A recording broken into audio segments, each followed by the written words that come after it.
What's good, everybody? It's Kuo-Toa here, and welcome back to another challenge video. Now, I may or may not be addicted to playing Baldur's Gate 3, but ever since getting it at the beginning of 2024, I've accumulated over 200 plus hours on this game alone. Now, for me, that really isn't saying much when comparing it to other games that I played where the game time may or may not be totaled by years at this point. I mean, Skyrim. Oh, who said that? What? Regardless, the 2023 Game of the Year has honestly been my main game throughout the entirety of 2024, and going into the beginning of 2025, nothing has changed, to be quite honest with everybody. So after finally completing my Godzilla ranking video, I thought, it would be fun to challenge myself and beat this game on Tactician mode with some mods installed. To be honest with everyone, even though this game's been out for nearly 2 years, I have yet to beat the game fully. I always get to Act 3, but by the end, I always want to start a new adventure or create a new character instead. And this is going to be the first time I'm actually going to play on Tactician mode, which adds a lot more features. Although not as tough as Honor mode, for me, it might just prove to be impossible. So I decided I'm just going to scroll through the mod list and see what I can find that I can make into a fun, interesting challenge video. And I think I might have found it. 6 months later. So for today's semi-monthly challenge video, we're going to figure out if I can beat Baldur's Gate 3 as a vampire fish. Yep, I told you this is going to be absolutely nuts. For this one, I have multiple mods installed, but for keeping it short and sweet, I'm just going to focus on the 3 important mods that everyone should know right now. The first mod being the Vampire Origin mod, created by Lord President. The second important mod being the Kuo-Toa playable race mod, created by Gonzalo Marcos. And the third and final important mod that isn't a quality of life change is the adjustable party limit mod, created by Pixelbytes. Now, the reason why I thought the adjustable party limit mod would go great with this challenge video, as my character is going to be a fish. He's going to be a Kuo-Toa, and the Kuo-Toa tend to stick together a lot, especially when fighting them throughout the game. So I thought it would only make sense to have my very own quote-unquote school of my own, because, get it? A group of fish is called a school. Get it? Huh? Funny, right? Oh, brother, this guy stinks! Yes, I did pay attention during my oceanography class during community college. I even got an A+ in it. The rest of the mods, like I said, are quality of life changes, such as having a better context menu, a better sidebar, a cool looking dice, and various hair designs for each character. Even though I can't really use hair since, I'm a Kuo-Toa. And I've also installed 2 secret mods, but those are going to be surprise tools that are going to help us out later. So for now, let's get into the rules for this challenge. I can't do any glitches or exploits, I can't save scum interactions, and the difficulty must be set to Tactician for the entire journey. And for this one, I must defeat the Netherbrain with my group. I can't just have Gil go up there and explode. That doesn't count as a real ending. So for this challenge, I actually have to defeat the Netherbrain this time. So with all the mods installed and the rules in place, let's get started on creating our perfect bloodthirsty fish from beyond the depths. 1 eternity later. After meticulous planning and deciding what my character is going to be, I had finally done it. I created the perfect vampire spawn. Ladies and gentlemen, allow me to present you Oscar the Ball Slayer, a world-class Kuo-Toa that has a haunted one as his background. Poor Oscar has been through a lot of his life that may or may not have left him permanently scarred, as he was once a thriving Kuo-Toa living on the shores of Baldur's Gate, until he was fishnapped by some unknown assailants and got turned into a weird fish vampire spawn. It was encased in a giant fish bowl, as Oscar was made into the pet of a master vampire named Cazador. But after decades of being stuck inside a fishbowl, Oscar finally escaped, only to be recaptured again by some weird squid people. Now Oscar needs to escape from the citizens of Squidville, get back to Baldur's Gate, and kill his so-called master once and for all. Our journey begins when we awaken inside a pod located on what appears to be a Nautiloid ship, but Oscar seems to instead already won out as he's clipping through the pod. Yeah, prepare to see some animations like this be broken because I'm using the Kuo-Toa model, so some scenes are going to look way off. And other times the camera will just freak out and zoom completely out, so sorry in advance if you see some scenes may be broken or two, or maybe all of them might be, who knows. Faulty camera work aside, Oscar needs to escape and find some unsuspecting strangers to help lead in our quest for revenge, because in our current state of mind, we are in no capacity to rush to the end and destroy our master. as we have a tadpole stuck inside one of our gills that we desperately need out. I may be a fish, but I refuse to turn into a citizen of Squidville that defies the laws of nature. Ugh, no thanks. What's good, everybody? It's Kuo-Toa for 30 here, and welcome back to another I hate this channel. But in the middle of our escape, we are able to help free a sentient brain called Us. And although they do look pretty horrifying, they believe me to be a friend, so they won't attack me as long as I stay with them. And with that, I just got my first buddy to aid me on my quest. Hey, this won't take long at all to get this done. Wait a minute. We even get another new companion to the quest as we meet a Gith Yankee named Lae'zel, who immediately wants to kill us, and my character. But instead realizes that we are both infected with tadpoles stuck to our gills and need to work together to escape this ship. I mean, the more the merrier for me, and here's where I can finally showcase the new moves I get as a fish boy. For the Kuo-Toa mod, it allows me to get 3 new moves. Maiming Pinch is basically self-explanatory. It pinches a target just like how a crab would when you're walking on the beach.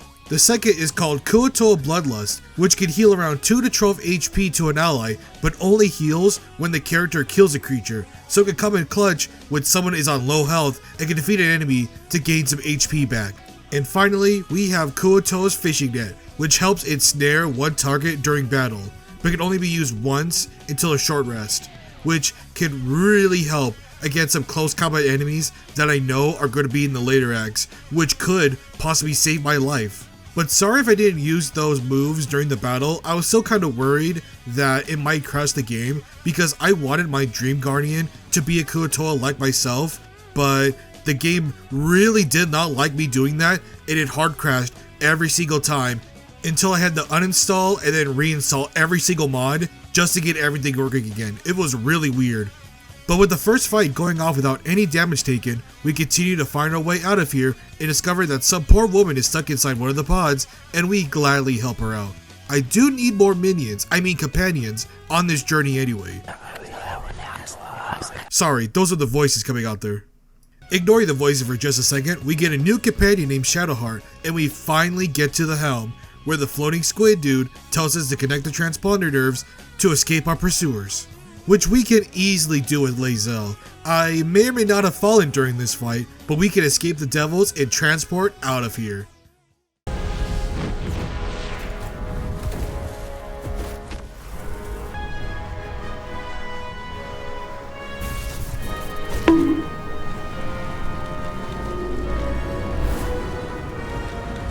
I fell for hours! Oh, hours, long time. Well, it seemed like hours. Anyway, I was falling. Good thing I found a magic balloon.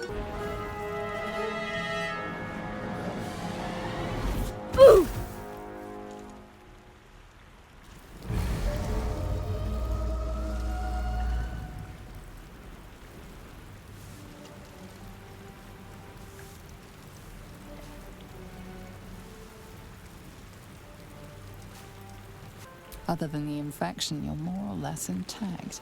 A miracle, given everything you've been through, but it'll all be for nothing if you don't find help soon. The tadpole is a death sentence, and the clock is ticking. You need a cure. I honestly had no idea how I survived that, and I had no idea where I was. The followers that I gained that aided me on the ship were all lost, and now I need to somehow find a way to get them all back. And if you played this game before, you know the drill already. We recruit Shadowheart first, and here's where I learned something that could be very detrimental to the run. Since I'm a fish boy, I can't really jump high, and I can't make it up this one hill that goes up to meeting Gale. Yeah, that's gonna be a major problem I feel like coming down to the wire, especially for Acts 2 and 3. But for now, I just use Shadowheart to go grab Gale. Hello, I'm Gale of Waterdeep. Teleport myself up there and recruit him. Yeah, this might be an issue. And even after that, we got to kill that squid monster that ordered us around. He may or may not have been on 1 HP and was close to death anyway, but I got some inspiration for it, so it's worth the free XP. We also get to recruiting this random pale elf named Not Found, who is also infected, so he asks him to join us on our crusade. He keeps trying to say his name is Astarion, Astro Boy. I have no idea, but when looking at his license and registration, it clearly shows his name is Not Found. So from now on, he shall be known as Not Found. But we finally have a full party ready to go and take on the world. Let's just see how formidable Tactician mode is when I have a full party ready to assist me.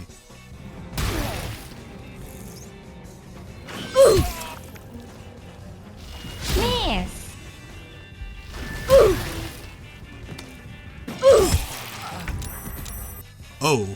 Oh dear. This is gonna be rather difficult, isn't it? Luckily, Shadowheart was able to clutch it out and take down the remaining Devourer. Oh my god, that was really close. Imagine dying on the first fight after the tutorial. Could it be me? Haha. But after healing up a bit and searching around, we found Lae'zel captured by 2 tieflings, and with my Master of Persuasion, we convinced them to get her out of the cage and took down the 2 fools. But here's where another feature of the vampire mod can come in place. So you see, if we bite one of our enemies and they don't die, they can also become a vampire alongside us, and if they attack, they have the chance to affect one of my other members, and now poor Shard has become a vampire just like me. And with this mod, that actually benefited us, because if we're close to death, we turn into a gaseous form and can flee the scene to heal and recuperate in the shade. I think this can only be used once per long rest, so it can't just be spammed over and over again to cheese fights. But by doing that, we're able to kill the 2 tieflings, and now we can add Lae'zel back into our party after we revive her, of course. My bad. The tadpole hasn't yet scrambled all your senses. Auspicious. But the longer we wait, the more it consumes. My people possess the cure for this infection. I must find a creche. You will join me. Careful. She obviously sees your kindness as weakness. Don't let her take advantage. But now our little school has 3 vampires going alongside the party. I mean 2, of course. Man, it just keeps growing. And here's where we finally have a chance to level up and add some subclasses to our party. I want to keep this section short and sweet because if I were to talk about every specific thing I got for each member, we're going to be here for literal hours.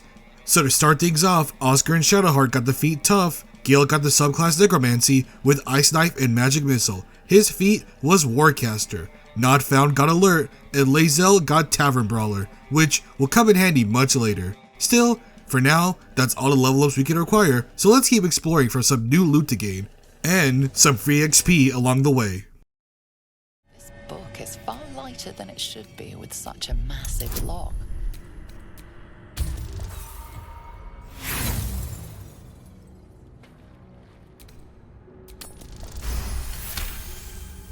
As the lock opens, a loose page comes with it. Magic pulses from the parchment. What was once script is now an obliterated scrawl. You have a sense these are names, a list. Gods. These are the names of gods, once lost but now restored after the Second Sundering. The last 3 names in this book sit close together, but are so devastated by the scrawl as to be unreadable. Entire pantheons have dwindled and been reborn, silently recorded by this book. Don't you just love reading books that give you free XP? I sure do. But wait a minute, how do we get into this weird dang crypt in the first place? Would you believe me if I said that I accidentally didn't even record like 20 minutes of footage that I thought I did, and only realized when checking through Streamlabs that, wait a minute, was that even recording? And it turns out I wasn't. Well, to put it bluntly, that poor party that attempted to claim this area for themselves, let's just say they got turned into roast beef by the time we were done with them. Roast beef? Why roast beef? This ancient crypt was gigantic. I even got free loot to sell later, and my fish character knew about the ancient gods as he gazed upon the shrine of Jurgle, the scribe of the dead. How did my vampire fish know about this god when I didn't put anything into religious checks? I don't know, maybe he heard it through the grapevine or something. But knowing random D&D facts of the day was the least of our worries, as Not Found clicked a button for no reason and woke up the undead to come and attack us. But remember how I said there was so much loot to find in this ancient crypt? Yeah, it turns out by taking all of the skeleton's weapons, this fight became a joke. I didn't even know you could do that. I played this game for like a year? That's shocking, I didn't even know that. So that fight was basically a joke. And what was our reward for beating up these spooky skeletons? Another spooky skeleton rising out of a coffin. Wow, what a great reward. But for some reason, this skeleton seemed to be friendlier than the ones we had to deal with.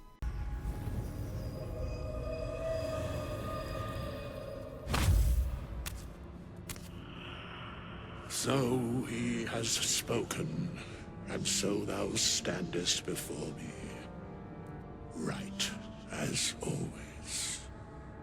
What a curious way to awaken. Now, I have a question for thee. What is the worth of a single mortal's life? Because wilt thou answer my question? So I ask again, what is the worth of a single mortal life? And thus, balance is achieved.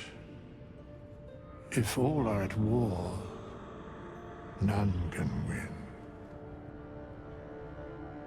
Very well. I am satisfied. We have met, and I know thy face. We will see each other again at the proper time and place. Farewell. Alright, after having a lengthy conversation with Withers, all this adventuring has got me exhausted. I need to set up camp and get some rest. Is what I should be saying, but I can't even rest yet because Shadowheart wanted to tell me to not trust Lae'zel. She literally wanted to have a conversation with me just to tell me not to trust Lae'zel. Really? Okay, fine. Lae'zel seems to be more interested in fighting a Krish, which is basically to get the Yankee stronghold to assist her in getting cured. I mean, these two have been bickering throughout the journey, but I tell her to calm down, and our main priority is to still find a way to cure ourselves of this parasite and get my revenge. But I'm considering these objectives 1A and 1B, so both are my main priority. Day 2. Day 2 started just like how Day 1 ended, with a major fight. This is going to be a recurring theme, isn't it? Shit! Form a line! Damnable roach! Provoke the blade and suffer its sting. Fuck.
That was the last of them.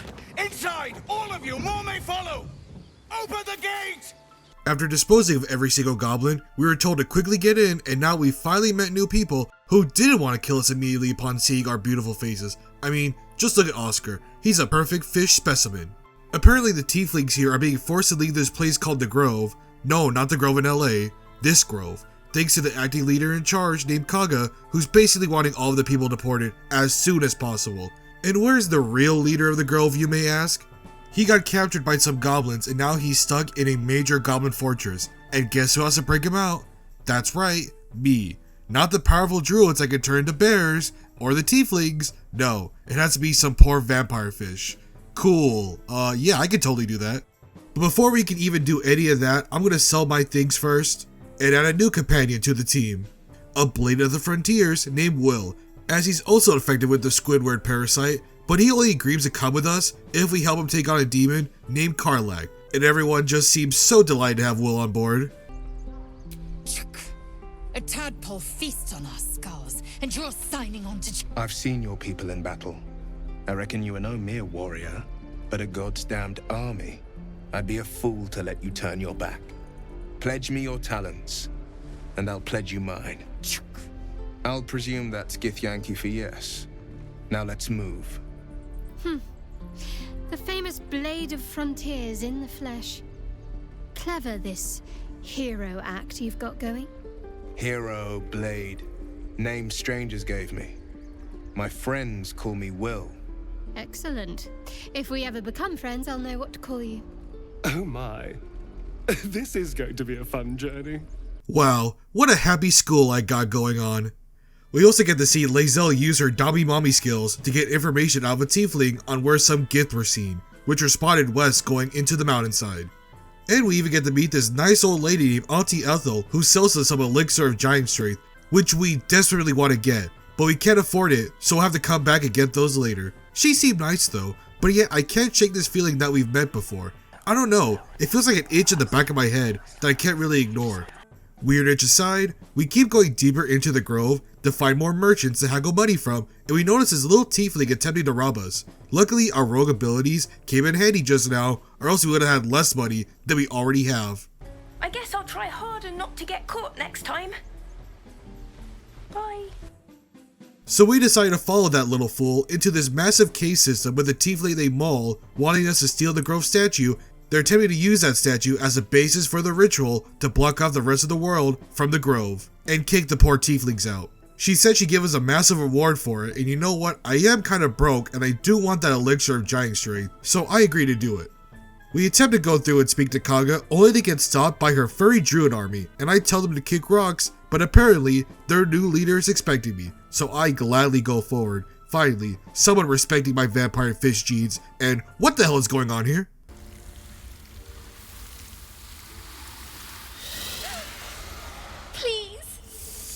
I'm sorry. This is madness, Korga. She's just a... A what, Wrath? A thief? A poison? A threat? I will imprison the devil. And I will cast out every stranger.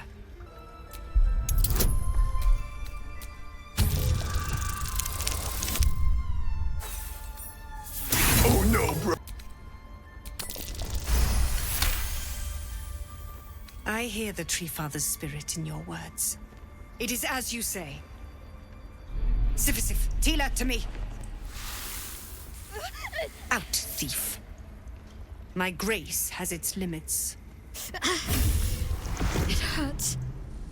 I'll never understand why doing a good deed hurt Shadowheart and her wound beginning to flare up just because of it. So what, being good hurts the wound? I just don't get it.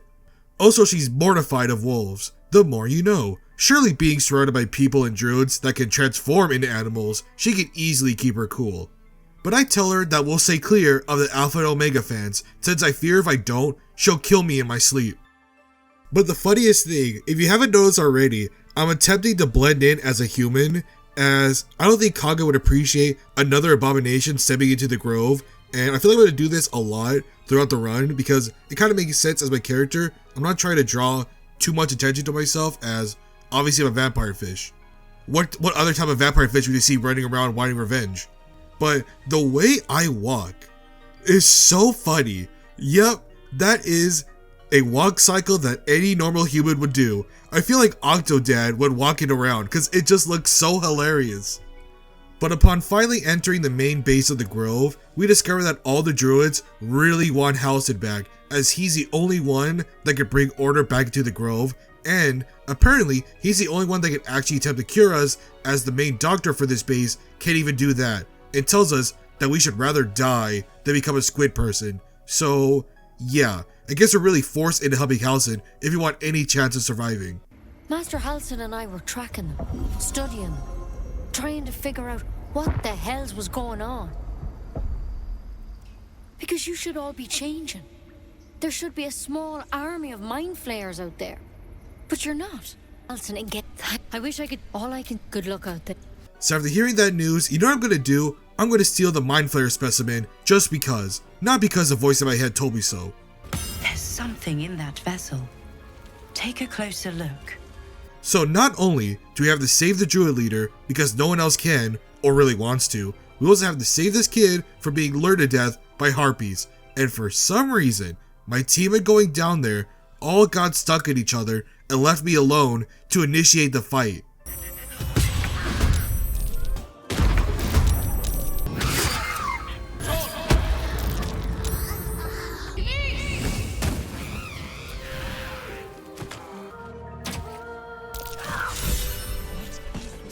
out of my head.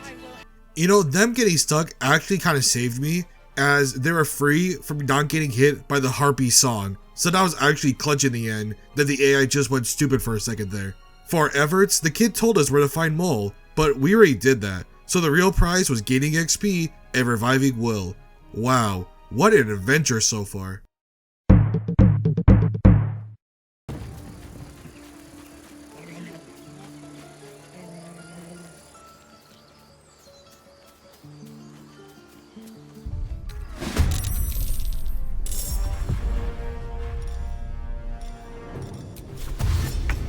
Follows me everywhere.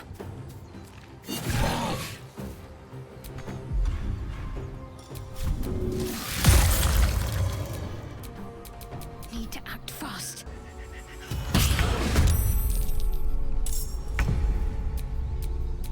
Still in shadow.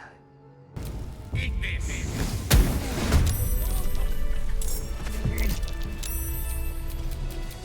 Still alive. You have good timing. Never been much of a fighter, so wrestling a bugbear would have gone poorly. But you're not here for heroics, are you? Avernus's stench is all over your skin. Let me guess. Your devil mistress sent you to get her soul coin back. Care to explain why you reek of the hells?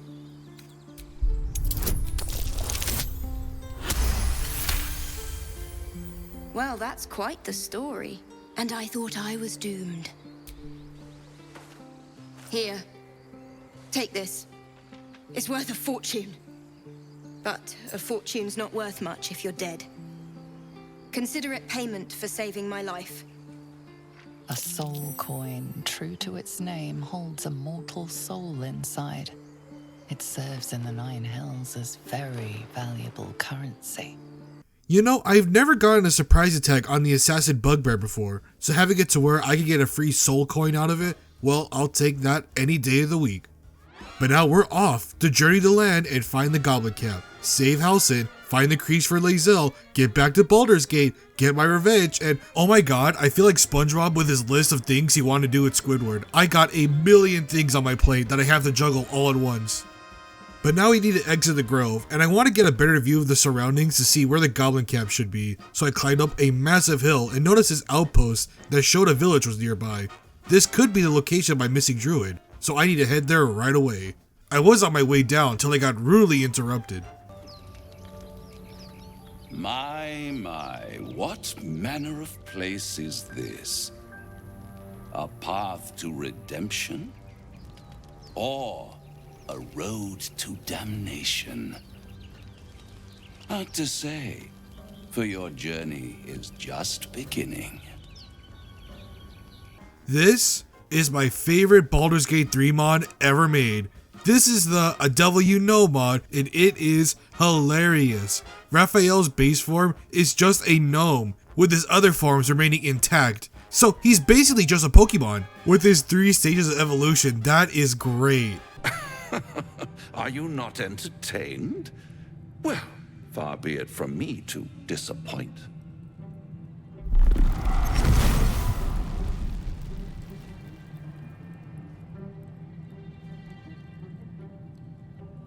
What's better than a devil you don't know? A devil you do. Am I a friend? Potentially. An adversary?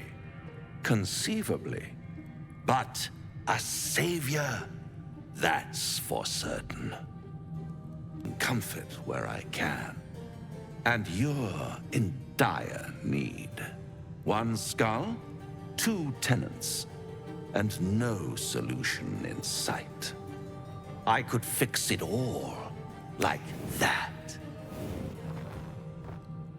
Take all the time you need, but make up your mind before you're counting down with tentacles. Try to cure yourself, shop around, beg, borrow, and steal. Exhaust every possibility until none are left. And when hope has been whittled down to the very marrow... Hope. Such a tease. I'll be there, when it runs out.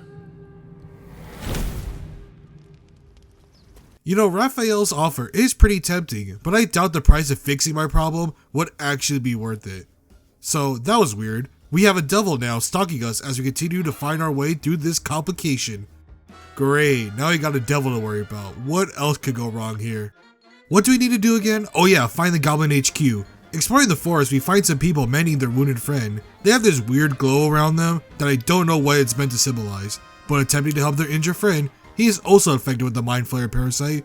But he tells his friends that we're something called a true soul, which upon hearing that, it seems that these people see us as their superiors. So that could be useful when trying to get information out of people. And when we ask them where a druid is, unfortunately they have no idea where Halsin's at. So we just tell them to get out of here, so we can extract another Mind Flayer out of their friend's corpse. But they did tell us that they were attacked by a giant owlbear, so maybe that'd be some good XP to hunt down later on. But not right now, because I'd probably get obliterated at what? Level 3? Oh boy. But hey, let's not worry about that owlbear for now. We finally made it to the Goblin HQ. Or so we thought. This doesn't look like the main base of operations I was expecting, so that still needs to be somewhere farther away. But with my drow disguise, none of these poor goblins would even dare question what I'm doing out here in the middle of the day. So we're able to roam freely around the area, and we even save a deep gnome who actually thinks we're a drow. I mean, with this perfect disguise, no one can tell the difference. We're even able to recruit some mercenary ogres that I convinced to work with us and will get paid after their job is complete. You know, only after. So that means we got free labor, I mean new interns, to use when necessary. Leaving the gullible goblins and ogres behind, I discovered that there's a dead boar alongside the road that has been bitten by a vampire. For some reason, Not Found tries to act like we don't know that he's obviously a vampire. I mean, we all know that I'm a vampire. Hell, even Shadowheart is now technically a vampire. And Not Found was biting people constantly during our fights. So I think he's just embarrassed that we found his meal and didn't want to share with the rest of us. How rude can Not Found get by not sharing his food with the rest of us? That is ridiculous. I was hungry too, you know. Next time, Not Found is going to have to share with the rest of the class. But let's forget about that right now. As we're heading deeper into the Risen Road, we find this huge tavern caught on fire with people still inside. You know, I wasn't going to help out at first because the fire would probably grill me into a nice fillet, but I wanted to flex just how powerful I was, so I helped kick the door down and save everyone inside. Well, almost everyone.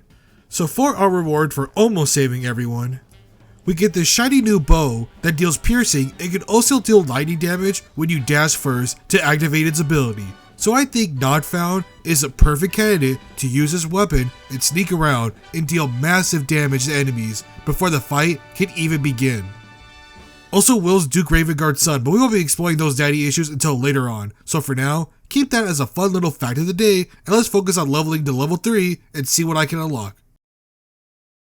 But since we finally got to level 3, I wanted to put my new subclasses to the test. And what better time is that than finally hunting down the devil that Will was searching for in the first place. Okay, there are a lot of dead bodies in this area. Luckily, we came across some friendly paladins that have tracked down Karlach just down the road, trapped and with nowhere else to go. Yesterday, she butchered an entire family without mercy. We were lucky to survive our encounter with her. This could be the work of a devil, but they collect souls through cunning, not carnage. But something seems off about them. Their story about this bloodthirsty devil is not adding up in my fish brain. But alas, we still accept to hunt her down.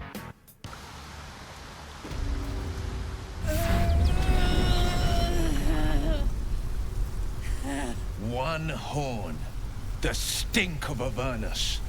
Advocatus Diaboli.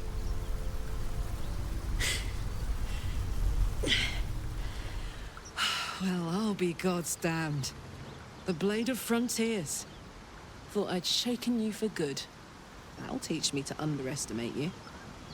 What was that? Evidence. Proof that you're a devil. A gladiator in the archdevil Zariel's army. I can explain, but it's a whole situation. If you just hear me out... Another vision.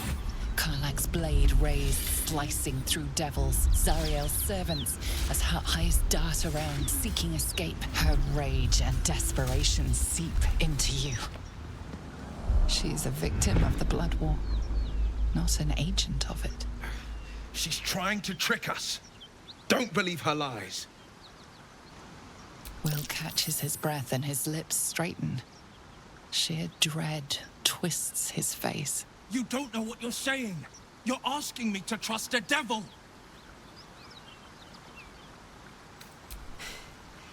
You know monsters, right? Better than anyone. Look into my eyes. Can't you see I'm not what you think? Shit. You really are no devil, are you? I've been deceived. Oh, thank the gods. Thought I was gonna have to take your head. You would have died in the attempt. But there have been enough threats today. Truce then, eh? Aye. Truce. I'm Karlak, but you already knew that. And you are... well met, soldier. Nice to meet a friendly around here. It's been tough going so far. I may not be a devil, but I can put the Blade's reputation to work. How would you feel about helping me kill some evil bastards? So that's why those paladins seem so off-putting. They were lying to us about how dangerous Karlak truly was, and we were almost deceived into killing a formidable ally. Oh my goodness. My plan for revenge would have taken a major setback. So you know what I'm gonna do? I'm gonna pay those paladins of Tyr a visit with our new friend to help her get her own revenge. Karlak, there you are. Greetings, motherfucker. Ready to die? That's right, Karlak. So now is in the hells. I can see why her ladyship wants a murderous brood like you back. Her ladyship? The furnace was never my home. It was my prison. I'm free now. And I'm never going back!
Mummy's little friends want to pick up where the others left off, they'll find nothing but a pile of ash. That's right, she won't. She can't. She couldn't even lay a finger.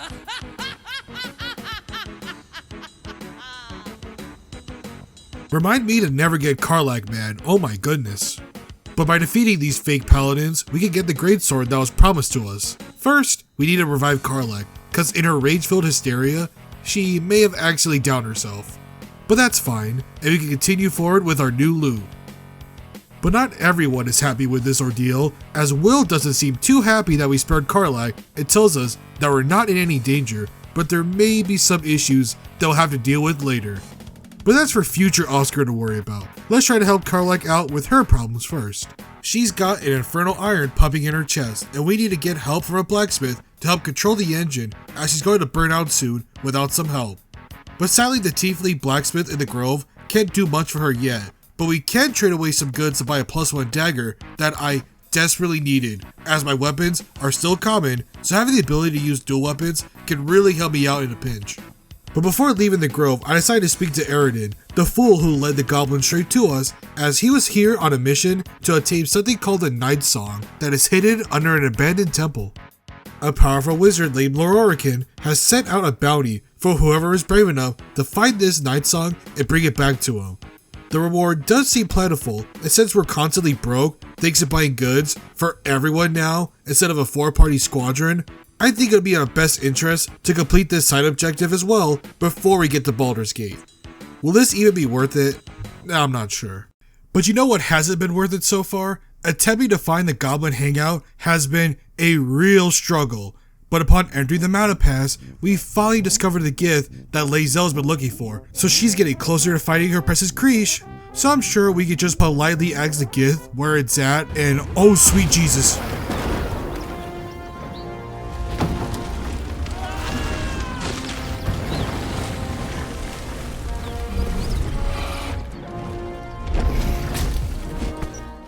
Stop wasting time, Beretta. You're not here to play with the locals. Yeah, maybe Lae'zel should try to talk to them first before we do anything. Ryder, my time is short. Lead me to... Shh. Such a familiar tone. Were I not merciful, I would slice the skin clean from your meat.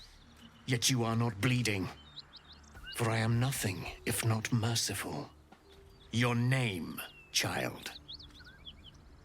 Lae'zel. Lae'zel. Proud. Regal, even. You will call me Gestil Kithrak. Voss, Knight Supreme. The Queen's silver, the Queen's sword. I am who you say. A Geich vessel has fallen from the sky, Lae'zel. Thieves aboard have taken a weapon most precious. It is polyhedric in shape and inscribed with the sacred runes of our people. You feel Shadowheart's anxiety. The weapon that Voss seeks. It's the artifact that she carries.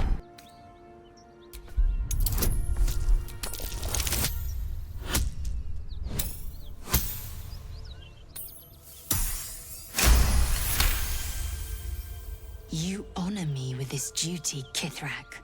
I shall alert my caretaker with haste. The Kithrak nods, content with Lae'zel's answer. You serve your queen well, child. Take your slaves and hunt those who escaped the Geich ship. They must carry the weapon. I fly now to Vlaakith, our undying queen. She will see your faith rewarded in this plane and ours.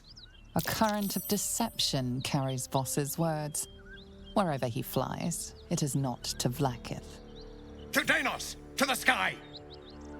Again, people are lying to my face, and luckily all my years of being on this planet have taught me a thing or two about deception.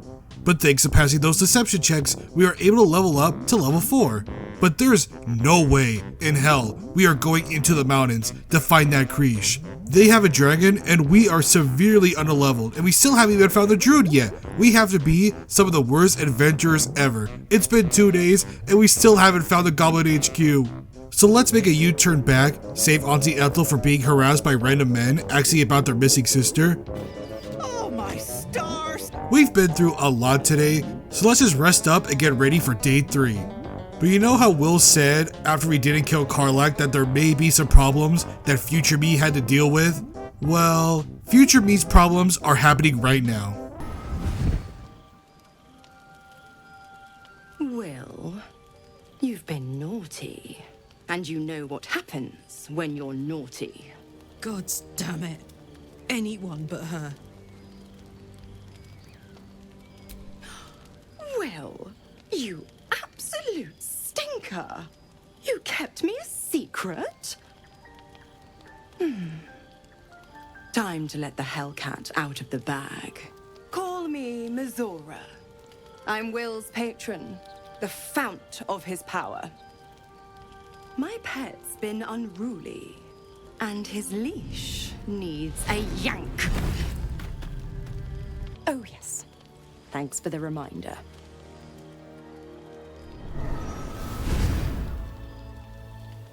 Will burns in the fire fires of Avernus. The lightning storms of Dis strike his flesh. His soul passes through each layer of the hells, gaining their essence and their torment.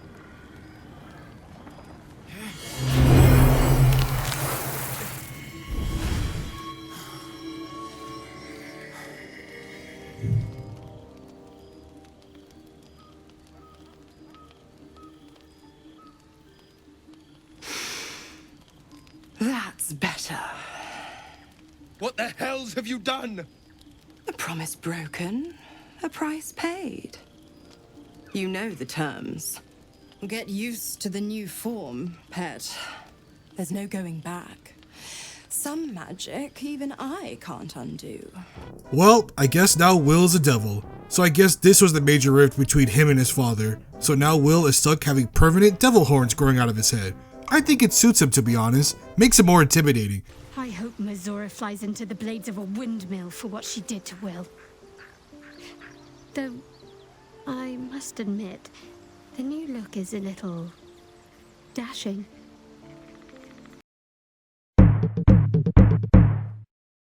Day 3. On day 3 of our journey, I decided to explore the Blighted Village for any secrets that I may have missed.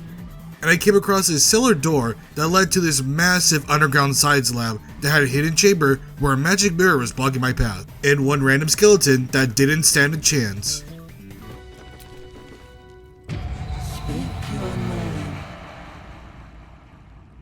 I do not know this. If you are known to my master, step forward and declare yourself an ally.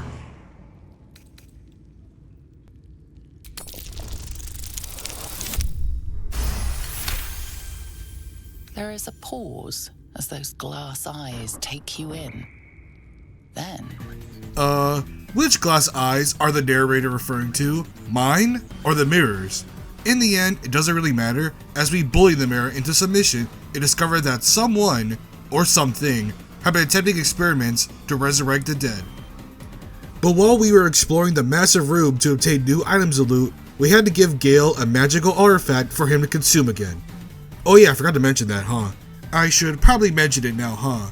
Yeah, throughout the journey, I've been forced to feed Gale some mythical objects or else something bad will happen. At first it was fine, as it seemed to calm Gale down, but when consuming more and more magical objects, it seemed to not help Gale at all, and his condition is worsening. Relieve the discomfort, but I fear my hunger hasn't quite... The magic isn't having the effect it should have. It's not like the last time, like a rainstorm that quells a forest fire. It merely drizzles. The embers still sizzle, the fire remains undefeated. I'm not certain what's going on, but nothing good. Please, I need to think. I need to retrace my steps to a glade of calm and think. Thank you for the artifact. A great deal of trouble it was too. A great deal of trouble indeed. Maybe that evil looking book that was locked behind an iron door with multiple traps hidden around it can help Gale out, so I disarmed the traps and let him examine the book, since he knows way more about necromancy than I do, as I made it a subclass, so let's see what this is all about. The book is locked tight with no visible keyhole, only an oval recess in the cover's mouth.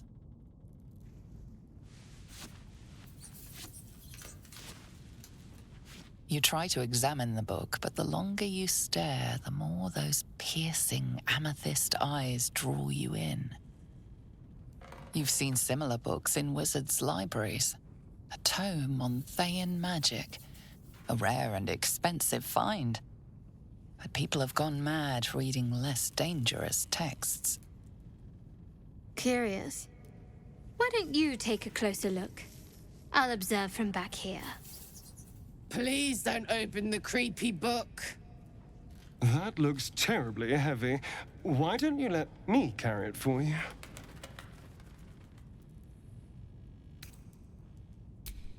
Okay, so the book can't be unlocked yet, and there seems to be an odd placeholder in the front of the book, like something's meant to be inserted. So let's just keep exploring the area to see if we can find the missing piece for this book. Shadowheart's attention is fixed on a damaged old statue.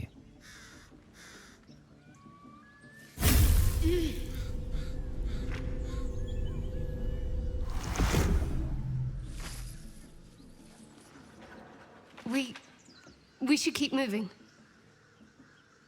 Nothing. The trick of the light. I do. Let's just move along. Time's a rare currency for both of us. Why did this cutscene play? Why did Shadowheart want to keep her hand wound a secret for that cutscene? She already told me about it when we were in the Druid's Grove, so it's odd seeing her try to hide it away from us all of a sudden.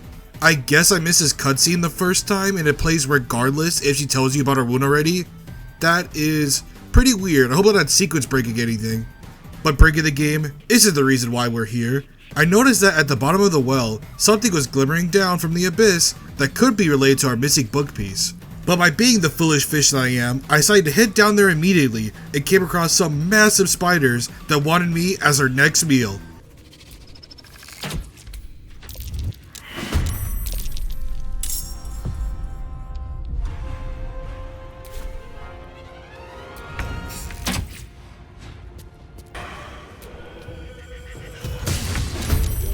Now that's a lot of damage!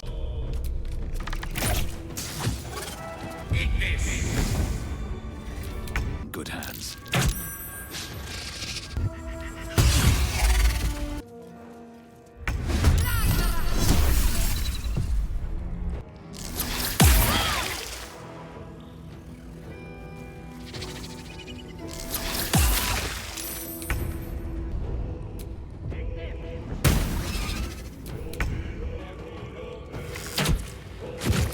Let's turn someone inside out.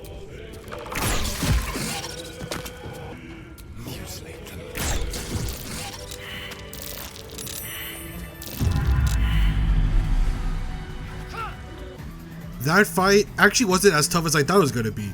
But you know what isn't going to be an easy fight? Taking down this massive spider that made the cave her home.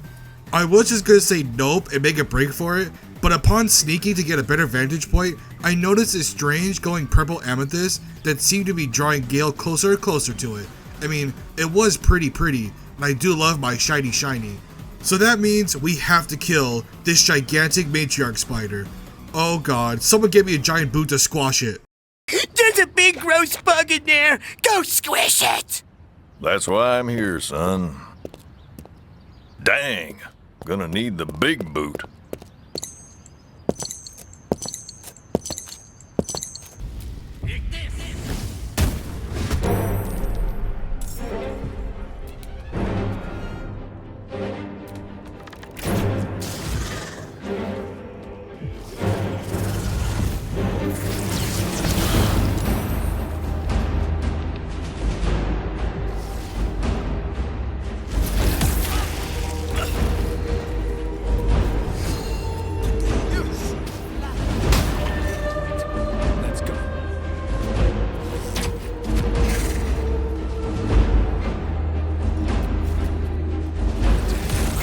Oh, that's nasty.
I can't believe we were able to survive that encounter by the skin of our teeth. Well, most of us did at least. And we even had this weird glitch happen with Gale that I can't really describe in words. You just have to see it to believe it, because it's so weird. Go on. Remember to play them clockwise. And after that, Wait, no! I know this one! listen to your friend. It's Kasi Trach Ash. I have no idea what happened there. Well, I revived him again anyway, and we were able to pick up the missing piece to the book.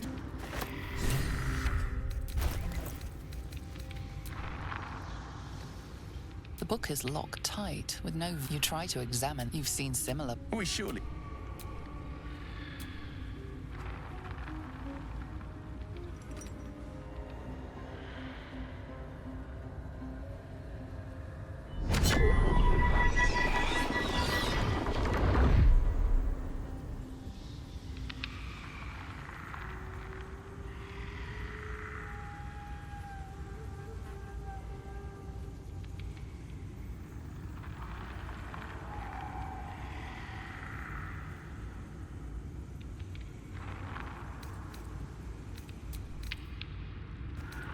And then go revive Lae'zel, who at least didn't feel anything after falling down an endless abyss into a giant cave system. But with the party being at decent spirits, I feel like it's now finally time, before the day is done, to search for the Goblin HQ. My party is at level 4, and I felt comfortable being able to sneak in there and see what these goblins had in store for me. My perfect disguise made sure that no one would dare question me. Goblins ahead. Shove over, Claw. Drow coming through. Oh my god. We have finally made it to the Goblin HQ. And at first, the way into the Goblin camp was actually very simple until we ran into a slight problem.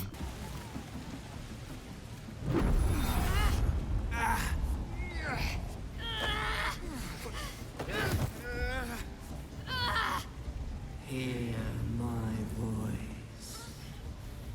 Obey my command. The voice is irresistible. You recognize the overwhelming authority that you've used on others, only infinitely stronger, and turned against you.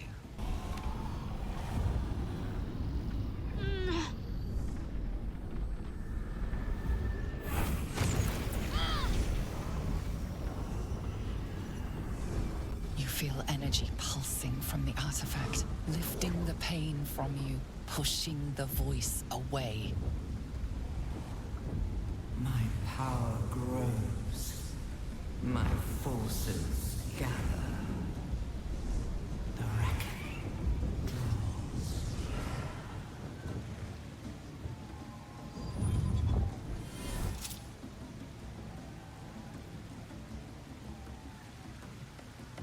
Don't give me that look. I don't know what just happened any more than you do.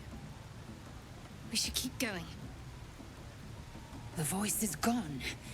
Muted by this Gith relic. Why does a half-elf carry it?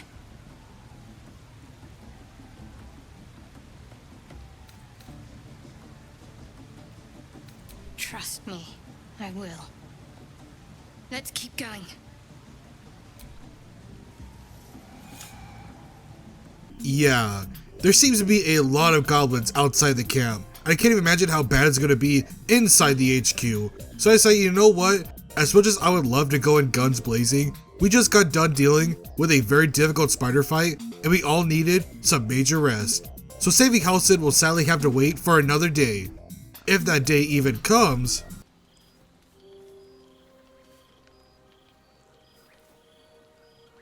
The air is heavy.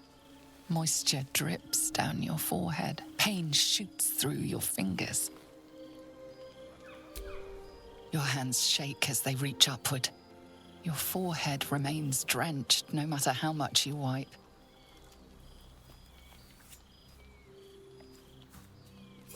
Chukil gate vlaketh mazathok. Can you feel it crawling through you? Tendrils squirming in your chest, gripping your heart, piercing your belly. Your bones popping, your flesh swelling. I can. I see it in you. I feel it in me. We are lost. I will be quick with my blade. First you, then the others, then myself. Your minds intertwine. You sense a touch of uncertainty, a touch of disgust.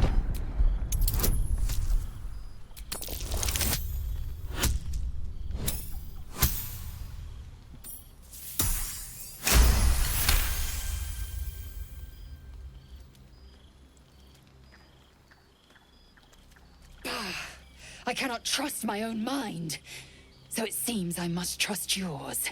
I will wait, but know this, I am watching. If the sickness does not pass come dawn, I will end us all. Okay, so I'm really glad I was able to tell Lae'zel to chill out before she did something that she'll probably regret. And luckily we got spared, but I hope nothing weird happens after this. Don't worry. You will not become a mind flayer. Not while I'm around. I'll protect you.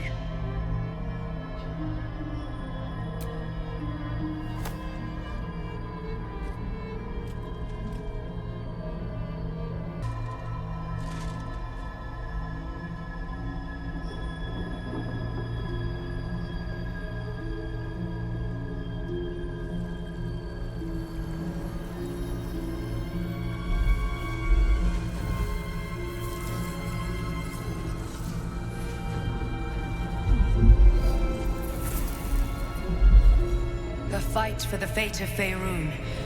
A fight we are losing. For now. You can change that, but only if you embrace your potential.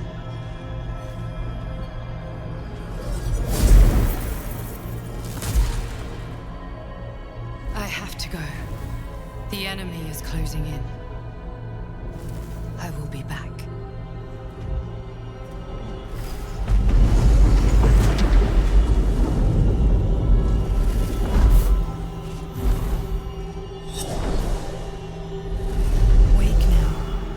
You'll feel better. I promise. So the voices in my head were real all along. Well, at least that voice was. But when we all finally woke up, we had the exact same dream, and I immediately saw just how the Elithid powers would work, as we could consume these tadpoles to make our powers even stronger. So let's make sure to pick up these tadpoles whenever we have the chance.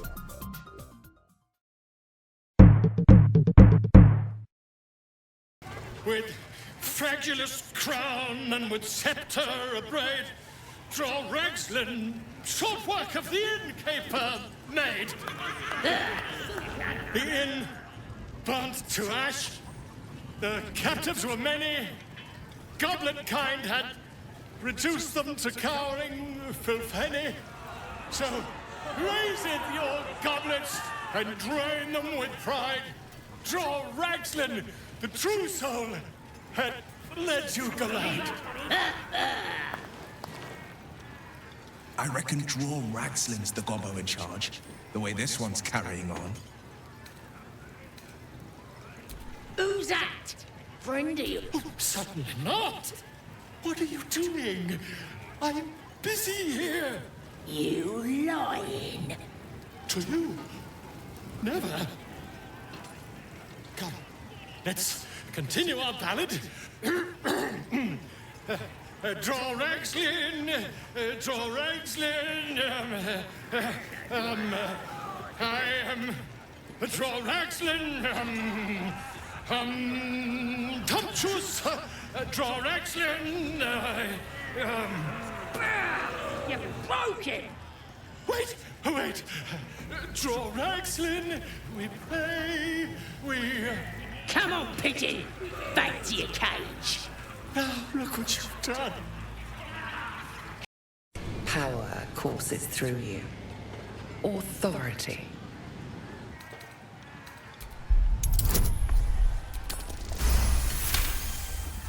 Your mind lurches, reeling suddenly as if bitten.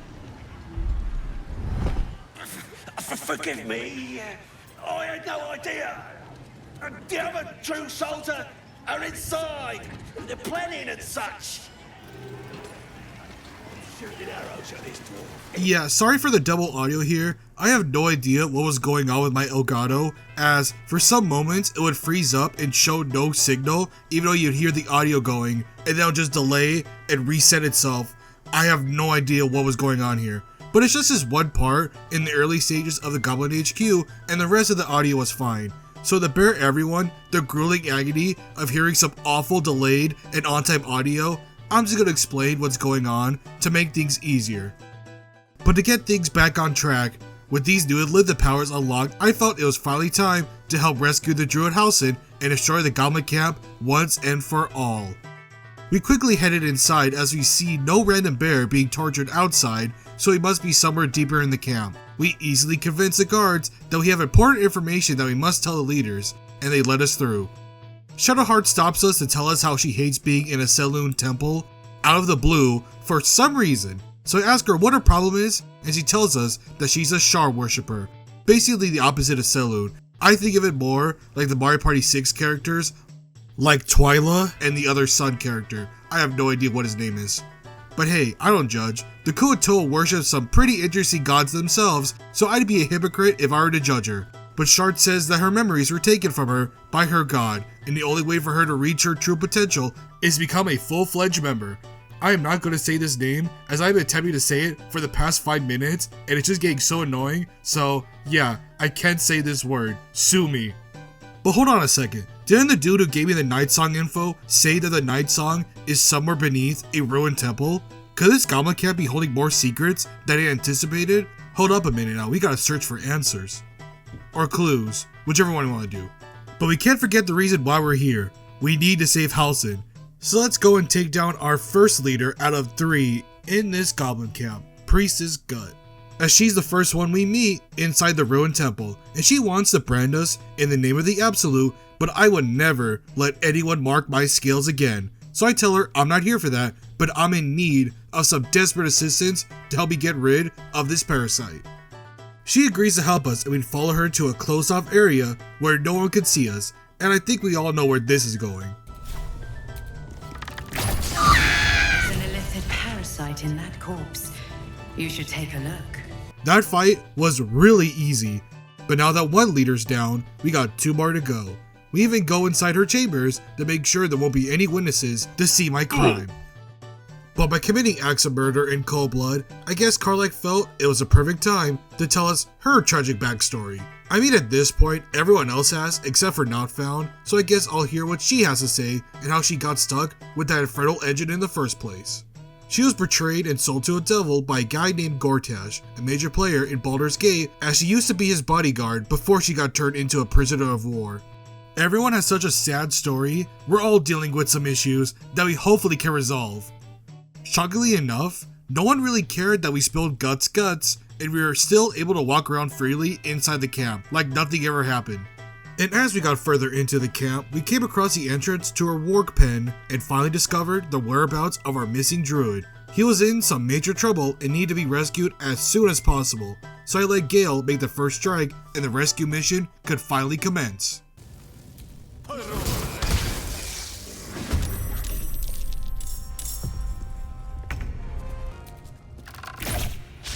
Try something else.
stay idle.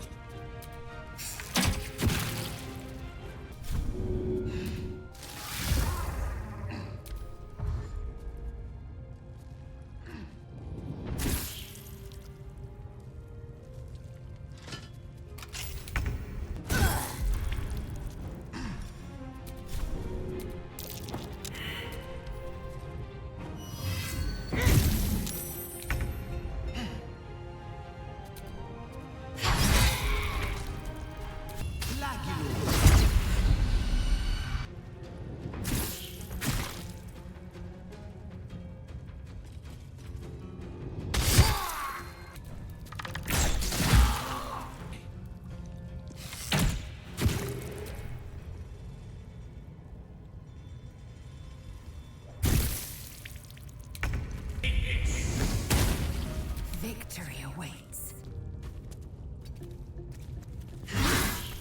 On the victor's...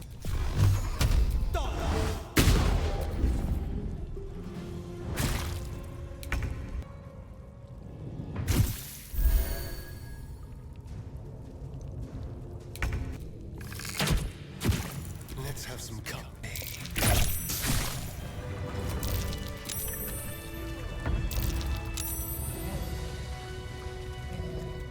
Pardon the viscera.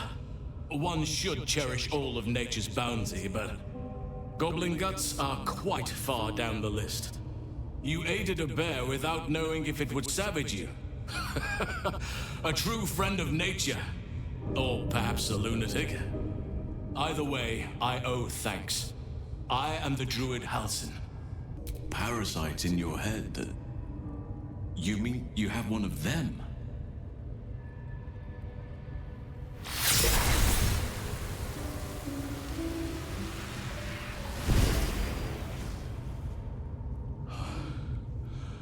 Oak Father preserve you, child. You're infected, aren't you? The Mind Flayer's spawn. But something's different. You're aware of the monster inside you. You don't bow to the absolute like the true souls do. How is this possible? Someone is using very powerful magic to modify these tadpoles. They're using them to exert control over the infected. I'm sorry to say, I can't undo that magic, which means I can't cure you. But that doesn't mean I can't help. I didn't find what I came here for, a way to remove the tadpoles, but I found the next best thing. I found out where they come from. That must be where these enchantments are placed on them. And it's where you'll find your cure. With the drow that ambushed us, Nettie and I were able to inspect the corpse. I had no idea anyone beyond their ranks was infected. I overheard that the cultists are sending all of their captives to Moonrise Towers. Innocents go in, true souls come out. Given that all of these true souls are infected, it has to be the source for this magic. If you want to find a cure, you must head there and discover how the tadpoles are being manipulated. Oh, wait, I could help you find a cure. But I need to settle matters here first. I've no right to ask more of you. But if you could help me, I'd be free to join your journey to Moonrise. I cannot allow these butchers to threaten my grove. The natural order must be protected. So we got some good news and we got some bad news. The good news is we saved Halsin. The bad news is he is unable to cure us as there is some dark and powerful magic shielding the parasites from his power. So that's another possible route to a cure failed. We are really running out of options here. But Halsin did say he would assist us on our journey, as now we have to go to Moonrise Towers to find the real source of these true souls. So now if we want Halsin to journey on with us, we have to wipe out the rest of the leaders, which we were going to do anyway. But now let's try to take on the second leader of the Goblin HQ. Your scouting party has not returned, and half of the intruders escaped your guards. Sorry, mistress. We mucked up. Until their sanctuary is found, I will take something precious from you every hour that passes. A trinket, a tongue, a limb. ain't no use without my limbs. The lad'll make the prisoner squeal soon enough, I swear. Silence now, creature, or I will silence you forever. The true soul. Do not think that means we are equals, Jaluk. Are you here to join my hunt? A dungeon tried to flee to their sanctuary. We will continue to remove parts of him until he tells us exactly where it is. He's been resilient, but he'll talk. She is seeking the grove you visited. Already you feel her mind closing around yours.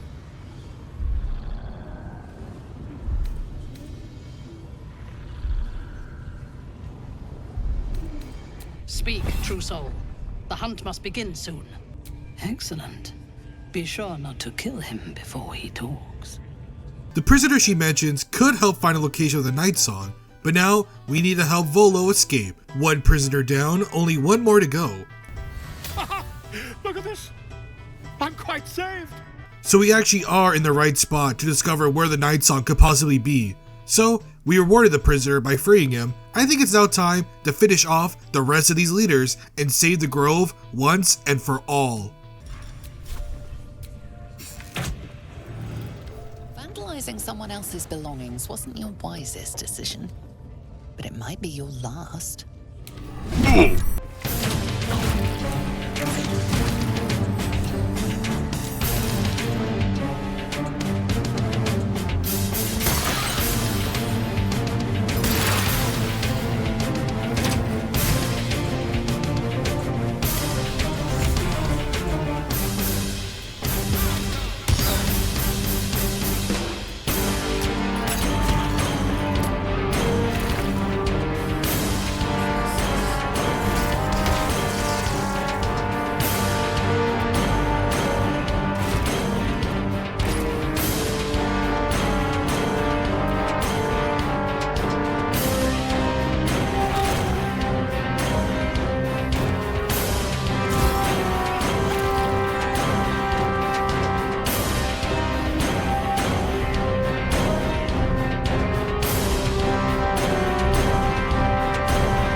But I hate to interrupt this major fight, but I had this weird bug happen where Dror kept entering and exiting the fight as he had no idea where Not Found was, so they kept breaking the fight, and this was the result.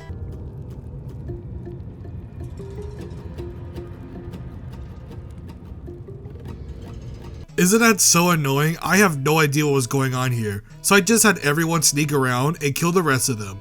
Not before I went in and looted a bunch of explosives that were hidden inside the camp. For what reason would a vampire fish need this large amount of explosives? For some, recreational activities. Let's just get on with the rest of the fight, shall we?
It might be useful.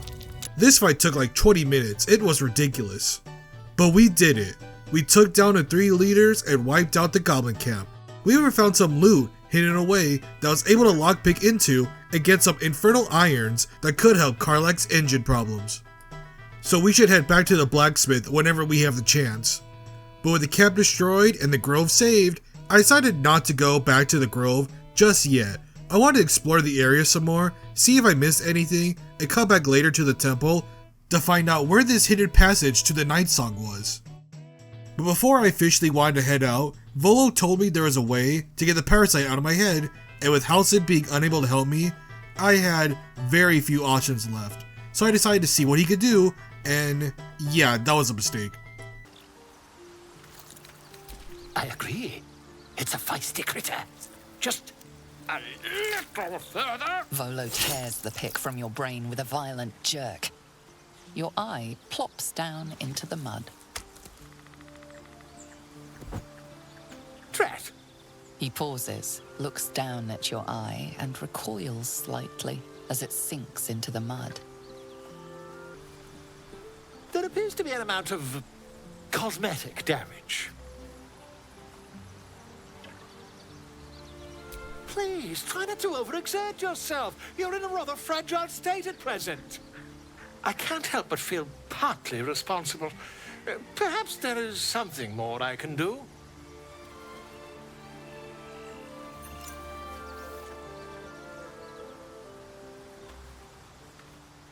Take this. A far superior relic to that old jelly you were chained to. Try it on for size. And, it was very nice to have met you. I'm sure you'll sort out your little brain problem one way or another. Far away from here, if you've a heart. Terribly sorry, my friend. Ta. He ripped out my fish eye, all for what?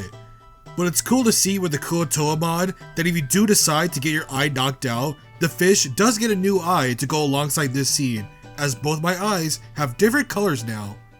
So I thought that was a pretty cool immersion moment that just goes to show just how detailed the Kuo-Toa mod truly is. But now, let's get back on the road with my walking sticks, I mean companions. Chill runs up your spine. You feel like you're being watched.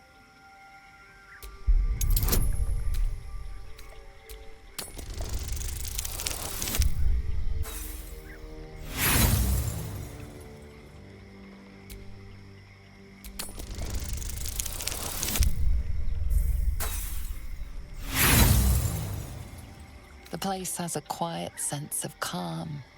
You can't see anything strange. You know, we haven't gone and seen Auntie Ethel yet ever since we killed those 2 random brothers, so their corpses may be already rotting by now. But I wanted to explore this peaceful land and try to forget that I'm not missing an eye, thanks to an inexperienced doctor. Where did he even get his license anyway?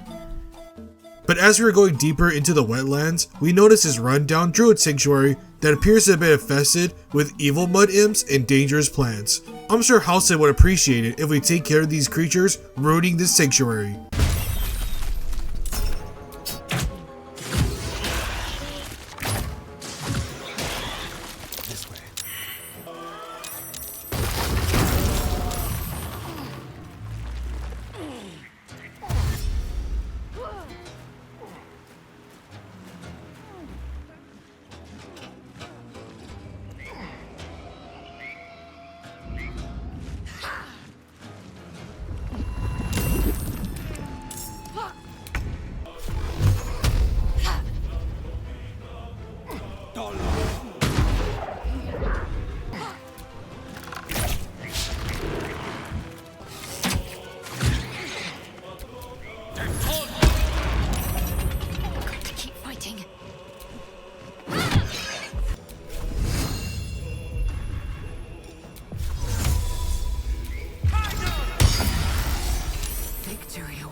When we finished the fight, we found this letter that revealed that Kaga has been working as a double agent for the Shadow Druids and were planning to take over the Grove once the Rite of Thorns had been completed. Uh-oh, that sounds like trouble. But since Halcyon is finally freed, I'm assuming he can stop this Druid insurrection and kill any Shadow Druids that are lurking within the Grove. So we can let Halcyon handle that problem. It's time to finally visit Ethel, but not before I am rudely interrupted by a monster hunter named Gandrel, who says he is on the hunt for a vampire spawn, whose name is Astarion. I still don't know how to say that word. Is it French or something? I've never heard that before. But luckily, Nonfound and I are good, since he's not looking for us. But since he is looking for a vampire spawn, we could be next, so we have to take care of him in case he goes after us. I don't fancy their chances. Well done, soldier. Solidarity keeps the troop together. Hope Ethel doesn't mind the smell of runny garlic near her house, but we finally made it. We got the elixir of giant strength, but for some reason, that weird itching feeling in the back of my head came back to me. This time, even worse. And here's where everything got broken. Wait, no birth.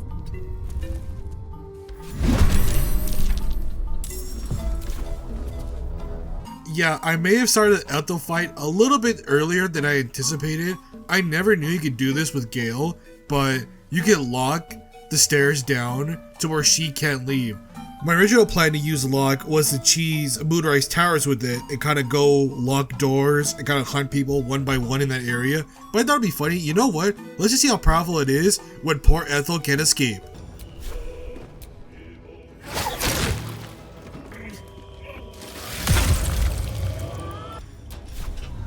My pleasure. Close.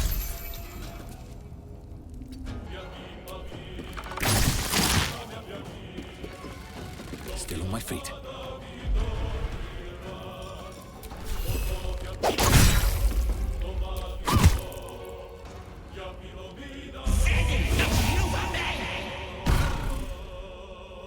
Enjoy playing with your new friends.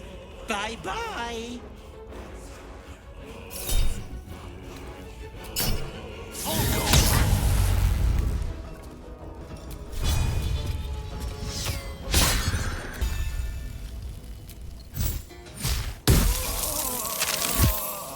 Now this is...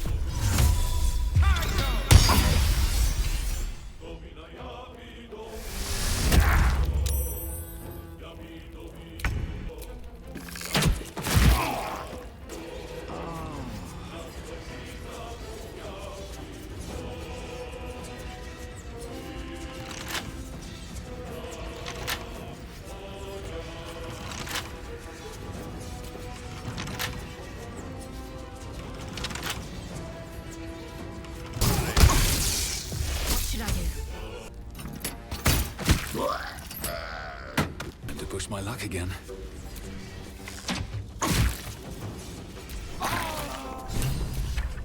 Well, I did it. I killed the hag, but was it even worth it?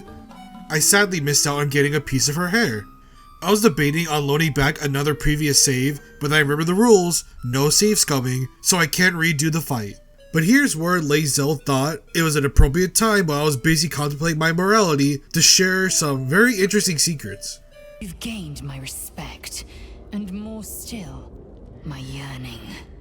When I come near, your odor alone is enough to make my neck sweat and my hairs stand on end.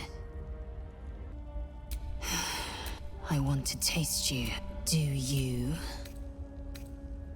Your loss, I fear.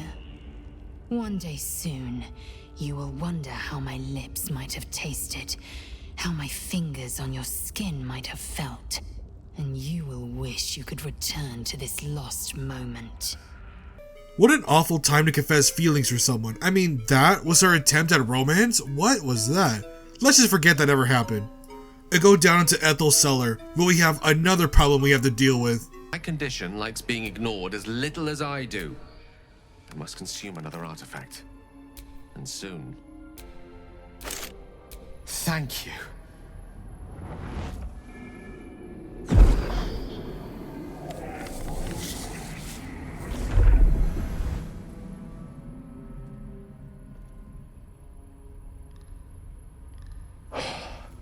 Good gods.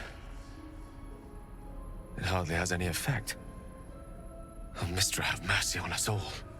Listen, I need to speak to you, to all of you. It would be unconscionable of me to remain silent. I might just be about to remedy that. You have to know who I was. You have to know who I really am. Here. Place your hand over my heart. Let me show you.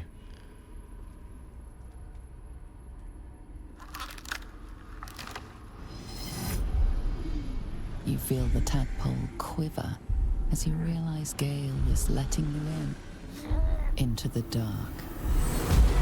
You see through Gale's eyes, staring down the corridors of a dread memory.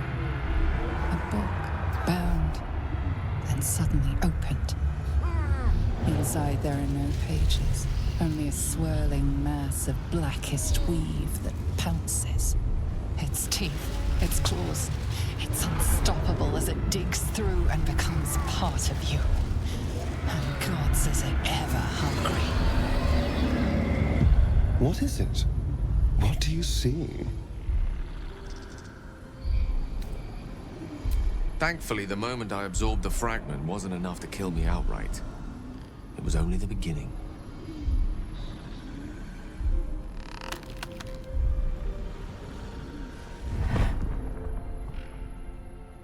This Netherese blight, this orb, for lack of a better word, is balled up inside my chest.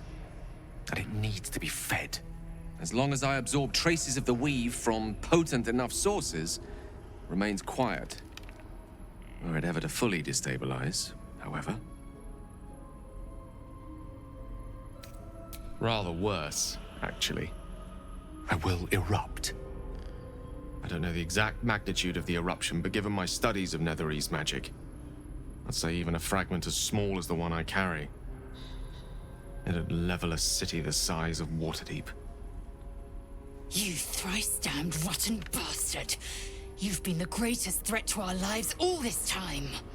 I swear to you I wasn't. But I've no choice but to admit I am now. Perhaps it would be best if I leave and put as much distance between us as I can before the orb erupts. So Gale is a ticking time bomb that could kill us at any moment, which is insane to think about. Out of everyone in my party, the most dangerous one is a wizard with a heart condition. Who would have guessed that? That is a great relief. Oh, a great relief indeed. You truly are a soul that steals my own. From all my new rallied heart, I thank you. I thank you all. I understand if you stand against me. I'm humbled if you stand with me. Either way, I will do my best not to let you down. I stand at a precipice, but if you do not give up hope, neither shall I. I'll fight. I'll resist as long as I can. Now, even I am tired of the sound of my own voice. Let us venture forth. But while we're down here, we were able to see past victims of Auntie Ethel and revive this woman's dead husband.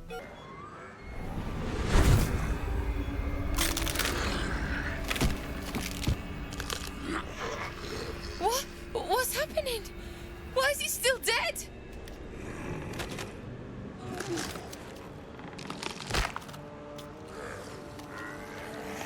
You feel something pull at you. The creature yearns for a master.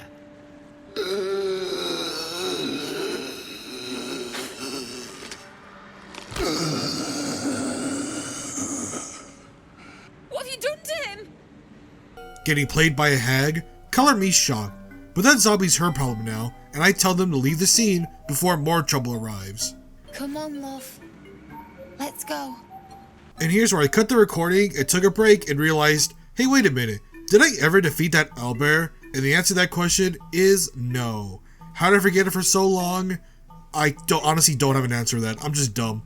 So let's avenge our true soul comrades and defeat the owlbear. You feel the quake of its heavy footsteps before you see it. An owlbear, its beaked face looming out of the darkness.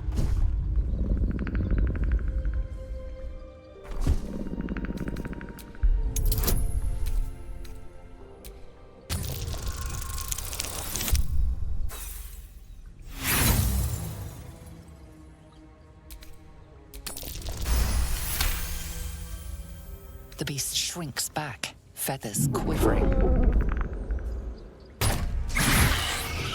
Can't even catch my breath.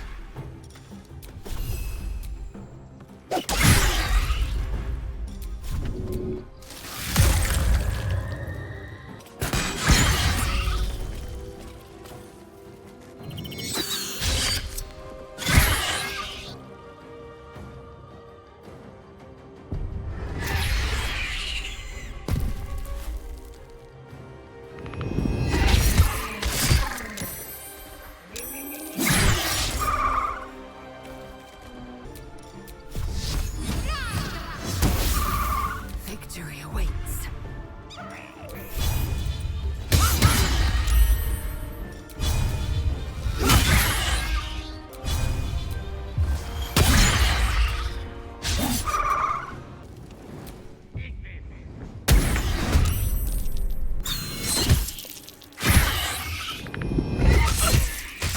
Not fall before my time. I'm ready.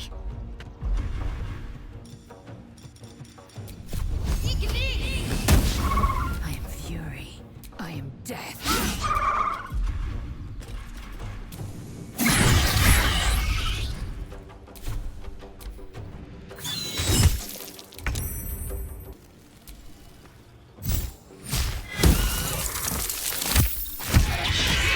The cub looks from you to his dead mother.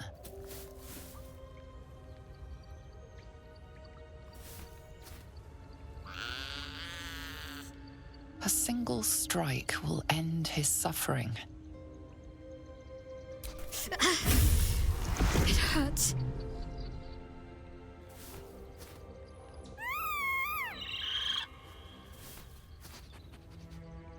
You watch, speechless, as the cub begins to eat his mother. Just how nature intended it. But leaving the young owlbear to feast on the carcass of his dead mother, there is a passageway I forgot to clear out when I first got to Joaquin's Rest. So I first had to tell a frightened ox to calm down, clear through a barricaded entranceway, and stop some random soldier attempting to hide in the shadows, ready to blow us up. We de-escalate the situation and were able to pass through into the Zendarium HQ, basically the Thieves Guild, but the leader offers us a deal to find some of their missing wagons that have been attacked by something, they don't know yet. We agree, as more money equals more weapons to give to our companions. So let's see who we're dealing with, and... yeah. I'm gonna have to take a rain check on that offer.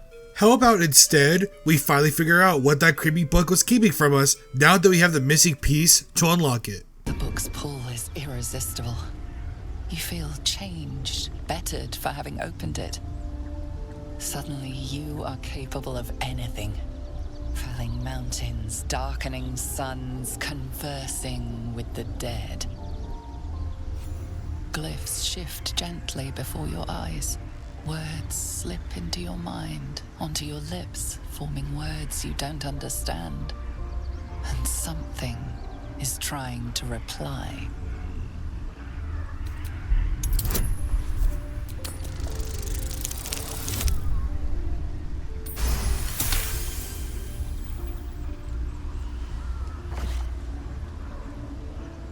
The symbols move aggressively, probing your mental defenses.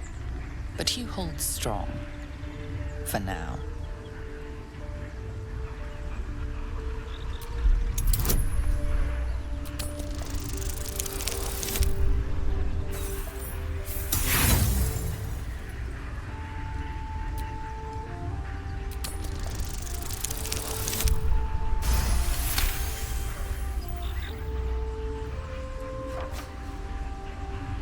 The world around you is gone.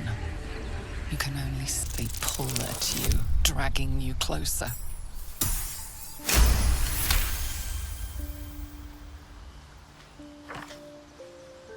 The glyphs scream, branding your mind with strange runes. You see time rewritten, fate undone, your future thrumming with power. Black strands of weave curl all about you, only to sink as into graves as you try to grab hold. Necromantic spells, tantalizingly powerful, slip away forever. The book snaps closed. You've seen too much. What profane knowledge is now seared inside of you you should never have known. Okay, so may have accidentally cursed Gale and given him knowledge that is beyond comprehension that may or may not leave him permanently scarred. But we can worry about that later. Let's try out his newfound powers and take on this level 5 monstrosity with the help of our ogre mercenaries.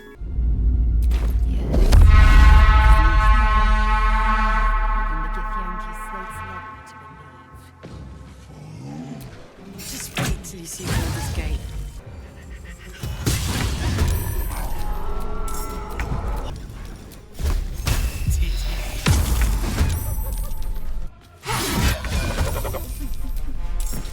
Through. Hear that? Someone's fighting the gnolls. We should help. Don't be a fool, lad. Shut your mouth and keep your head down. Leave the heroics to them that don't value their own skin.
You know, maybe taking on 3 major fights in one day probably isn't the smartest idea, as this fight could have gone south in an instant, but now we have another problem to deal with. Lump wants the quote-unquote money I promised him, and seeing as his crew is basically on full HP, and mine are about ready to tip over with the slightest nudge, attacking the group isn't an option, so I have to make the most clutch persuasion check ever, as the last time I saved was before fighting Ethel, so that would be hours of gameplay down the drain.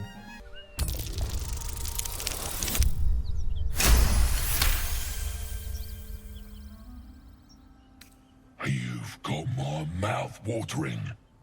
We're agreed, morsel. You know my terms. Sound the horn when you are ready. Saved by the dice once again. But having to pay $2,500 might be impossible. We'll cross that bridge when we get there. For now, let's get the shipment back to the Zendarium leader, get my gold, buy the painter who begged me to purchase him while we were in there, and all the excitement has tired me out. Let's see how the grove is holding up now that we saved it just a few days ago. Let's speed through this grove reunion, shall we? We say hi to Zevlor, who we should immediately go to the party, as with more than 4 members of our group, it would softlock us. So we tell him to let us finish some unfinished business here, so we give the infernal iron to the blacksmith, talk to a weird articulate cow, see Halcyon berate his worst employee ever, and get rewarded with the weapon Sorrow, a two-headed spear that we give the Shadowheart, as well as easily stealing the Druid's artifact with no issues whatsoever. And for that we get the Ring of Protection, which we give to Not Found. And now we're ready to party. You sleep alone, uplifted by memories of your recent triumphs.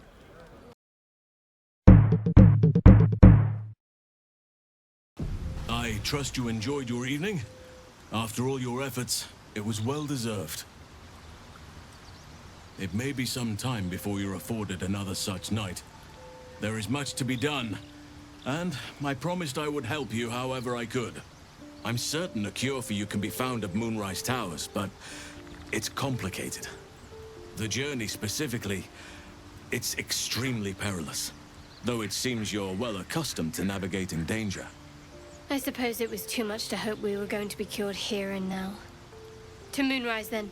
To get to the towers, you'll need to pass through a terrible place. A cursed place. This curse shrouds everything in shadow. You will not find life, light, or anything natural there. Any who linger are twisted by the curse. They become shadow beings, tormented, dangerous souls. You could go overland, along the Risen Road or through the mountains. Easier at first, but you'll run into the shadow curse eventually. You could also go under. There is a tunnel somewhere in the ruined Temple of Selûne. It leads to Moonrise Towers through the Underdark.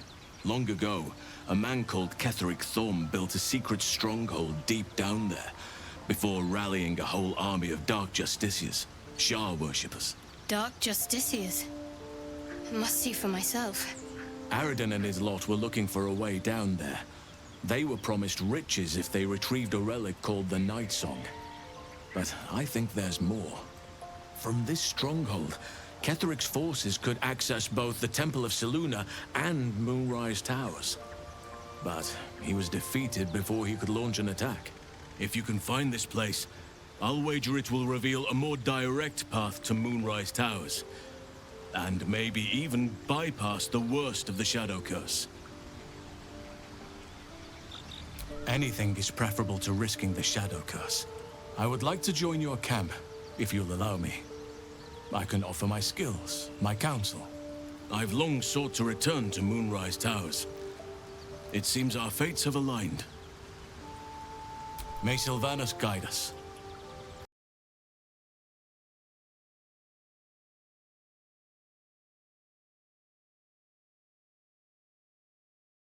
Now that the party's officially over, it's time to explore even further beyond, and I think I'll take my chances with the Underdark. Thank you very much.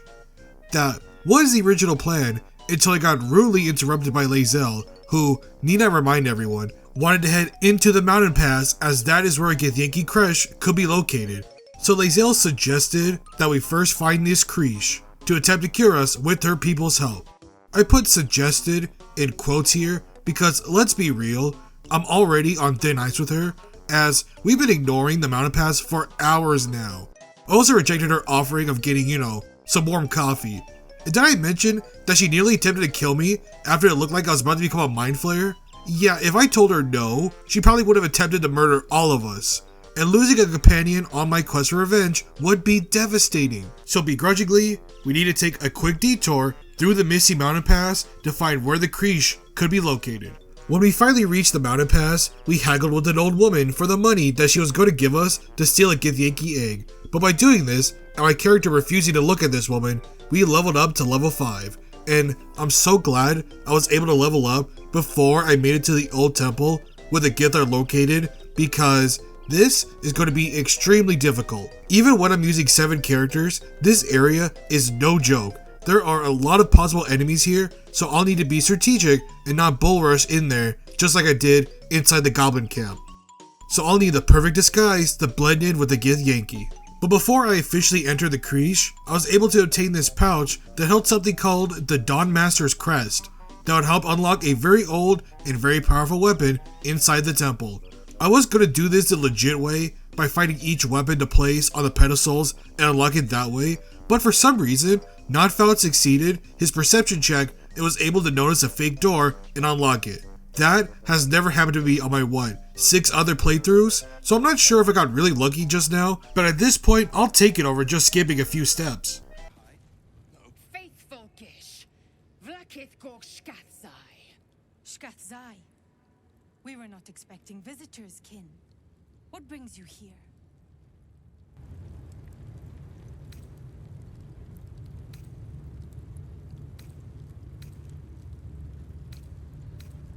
We are aware, and it is dire. But of late, we've been distracted. Perhaps the news you bring will change Inquisitor Wawogaz's mind. Seek the Inquisitor within. Step lightly, Rastil. He's not known for his lenience.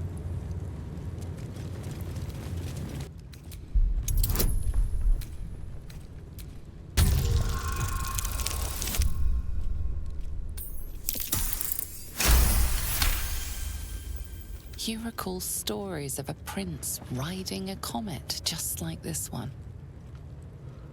With sudden clarity, you realize it's the symbol of Orpheus, a forgotten hero from the tales of your youth.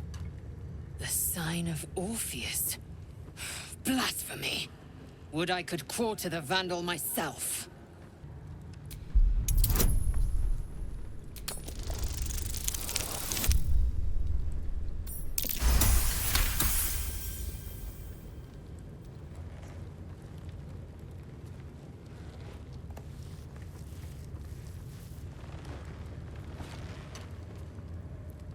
You take a moment to fully appreciate your masterpiece.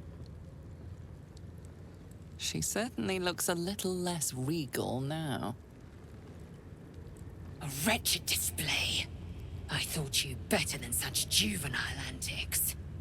But since I got to show off my skills as an artist, let's head inside the infirmary to get the cure Lae'zel was talking about. Not before snatching some free parasites along the way. The device is strange, made of taut flesh and pockmarked metal. It waits for something. The Zaithusk. Vlakith's purity distilled. My duty. My right. Praise Vlakith. Let it be done. Sit, child. Let the Zaithusk end your suffering.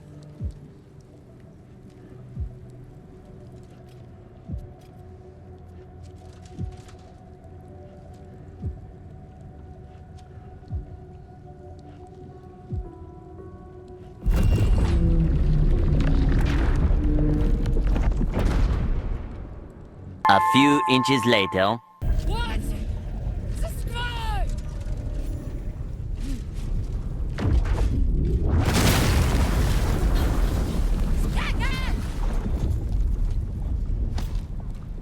What madness is this? The Zaithusk nearly destroyed me. I am Githyanki. I will not be Geich. My life's work gone. And yet she lives. And so does her parasite. Her voice cuts with a fanatical edge, an obsession bordering on mania. If there's a chance the parasite lives, she wants it.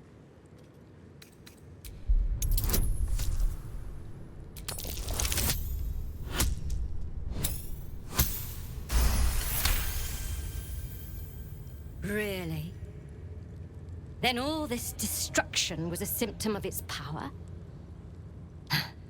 Incredible. I am disappointed that we could not extract it alive. It would have been an exceptional specimen. In any case, the problem is resolved. Leave me. I must salvage what I can. Okay, so Lae'zel almost exploded right in front of our eyes. So let's just quietly kill this crazy doctor and finally get to trade all the stuff that we collected over our journey that we never had time to sell. So I bought some new gloves called the Glove of Dexterity that automatically sets our dexterity stats to 18. So I gave those gloves to Will to help boost his dual wielding attacks.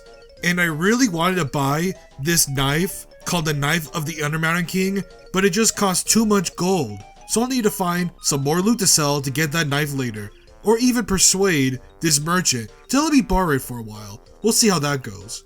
But the main point I'm trying to get here is that I'm going to slaughter everyone in this creche, starting right now.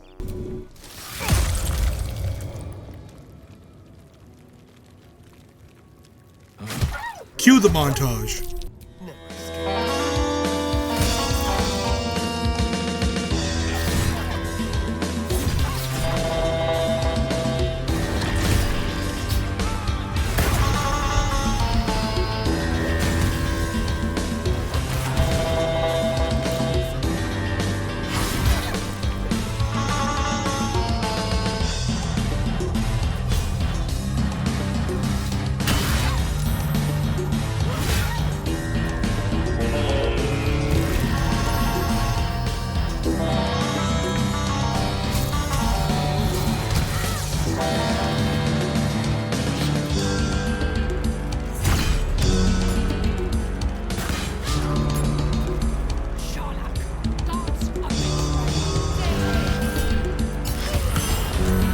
What a sick joke!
I can't believe that after all that carnage and mayhem, Shadowheart was the last one standing. Now, I just needed to revive everyone, which costed, just a simple 1200 gold, and I only have 400. Yeah, nothing to see here, people, nothing to see here at all. We even get to sell the Death Githyanki stuff because the others don't see us as an enemy, and for some reason, they refuse to take 3 steps to notice the pile of dead bodies near the hallway. But that's none of our concern, and let's take a quick nap to get all our stamina back to finally face the Inquisitor and get some answers as to why they want the artifact so desperately.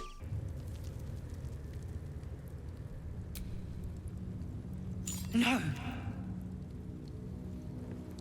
So it is found.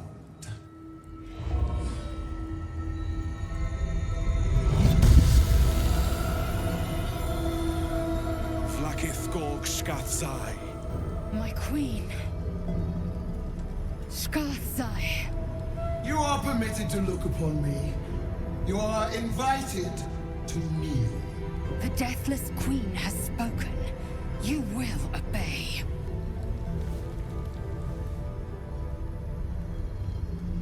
I expected little of Istic education, but here we kneel before our queen. There is someone inside. Their mind is warped, broken, a blight. They are an agent of the Grand Design, sent to sabotage the Astral Prism. Our last defense against the return of the Illithid Empire. As long as they live, the prison is compromised. Kill them! Do this, and I will cleanse you and your allies. Do this, and ascend! Ascension. My queen. An honor gained. A burden borne. You must accept. Refuse, and you will know my fury.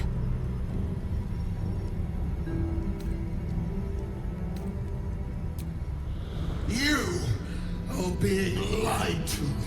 I will be obeyed! Skvar! Do not defy my queen!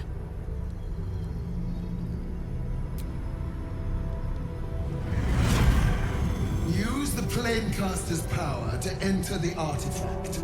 Be wary of the creature's lying tongue. Cut it out if you must. So you came, in spite of all my warnings. Disappointing.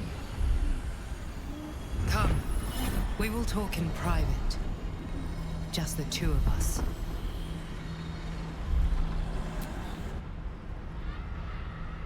I may have made a mistake, trusting you.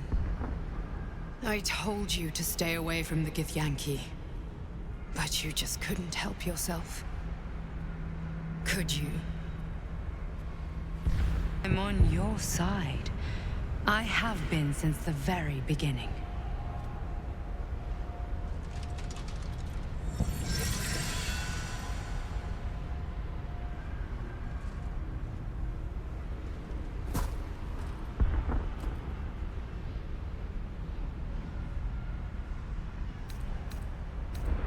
It seems I was right to put my faith in you after all.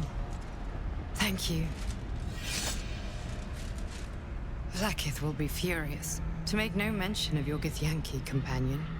The Lich Queen fears nothing more than the loss of her empire. The knowledge I have of her deception will bring that about.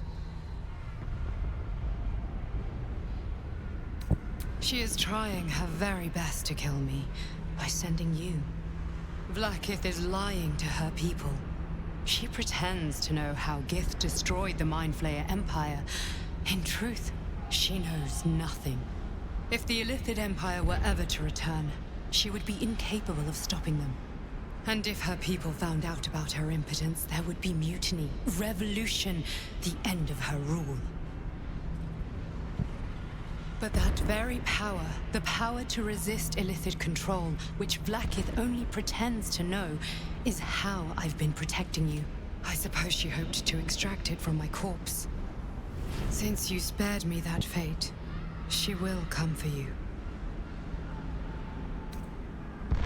As do I. I have delayed long enough. The next attack is overdue, and I can't risk you being caught in the middle of it.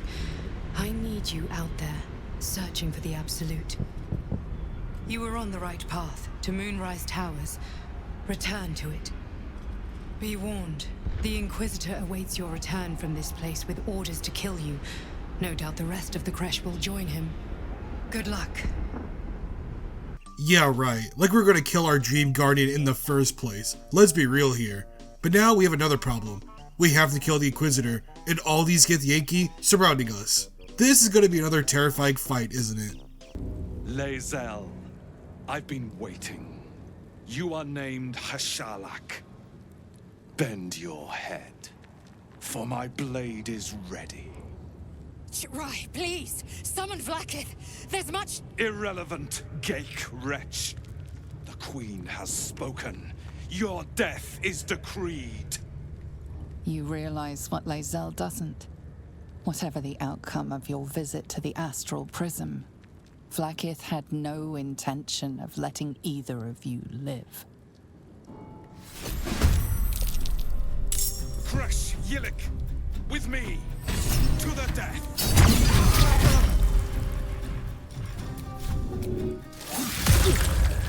Time to kill.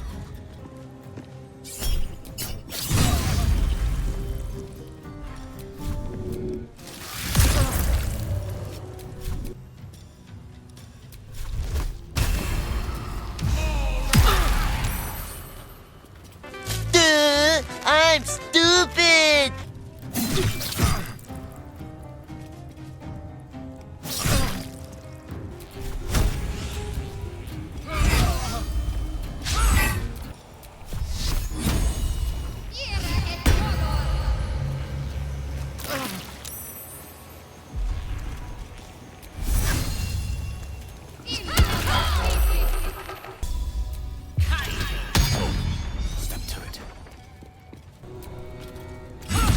I'm glad you came to your senses.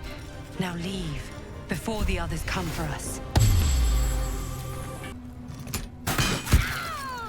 Oh, you... This fight wasn't as tough as the other fight that nearly had me killed, but by clearing out the area, we could discover where the monks had hidden their ancient weapon, and by using the Dawnmaster crest, we obtained the Blood of Lathander, a very, very powerful weapon that I immediately give the not found, as we aren't done with the Kreesh just yet.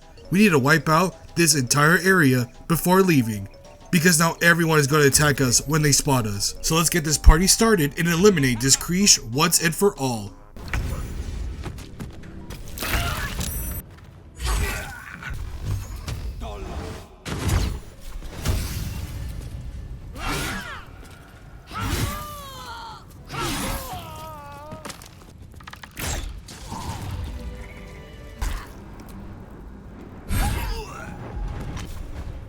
Checkmate.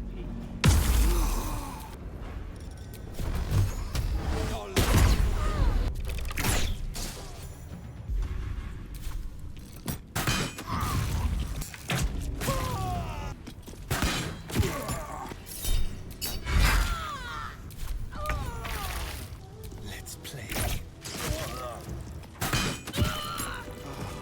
That was a lot of Githyanki that I had to wipe out just now. We even got the fancy knife I wanted to buy off of the corpse of the merchant, and we stole the Gith egg. Although I'm not sure if I should give it to the woman. She already gave me the coin in advance, so I think I'll just keep it in storage just in case. And when attempting to head out of the mountain pass, we are forced to end the day, and here's where I worried that I could have been soft-locked, as my last save was inside the Astral Prism before I attacked the whole Kreesh, so that would have meant doing everything over again, which was like what, 4.5 hours of work down the drain? Yikes. Luckily this didn't count as an actual rest. For now, I was able to dismiss the members of my party and go to bed without worrying about anything weird happening, and oh my god, you gotta be kidding me.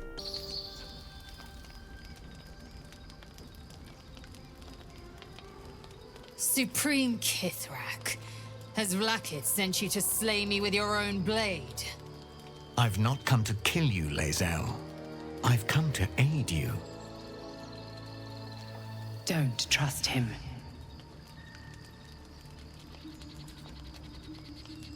Skakek Kier Gith Shabeleth. My blade rests. Mother Gith compels you to listen. Within it lies the seed of Vlaakith's demise, and I intend to help you bring it to fruition. Vlaakith's demise? Skaketh! I should run you through for suggesting it. The Prism's tenant alone has the power to end Vlaakith's tyranny. I've sought their freedom for eons. When the Prism went missing, I feared the worst. Instead, you've granted the opportunity I've so long awaited. All that remains is the key that unchains them. And I've found someone who I believe can provide it. Bring the Prism to Baldur's Gate. I'll be waiting in a taproom called Shares's Caress. That is where we decide the fate of my people. Lae'zel, together we will break our chains and be Vlaakith's slaves no longer. I am no slave, just still Kithrak. The Undying Queen is my freedom. It is she who will purify me, and she who will ascend me. Lies, Lae'zel, every last one. There is no purification, no ascension. The Zaith Isk does not purify, it extracts memory and kills the infected. Nor does the Lich Queen glorify the ascended. She feeds on most all of them to grow her power and pursue godhood. Madness! You flood me with this heresy. I will hear no more of it. If they have not said, they must have good reason. And I won't be the one to betray them.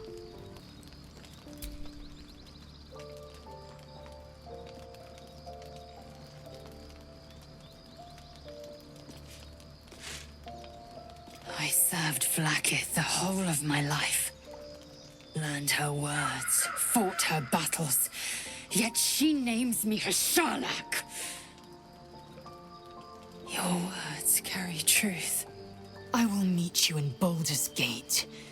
Do not make me regret it.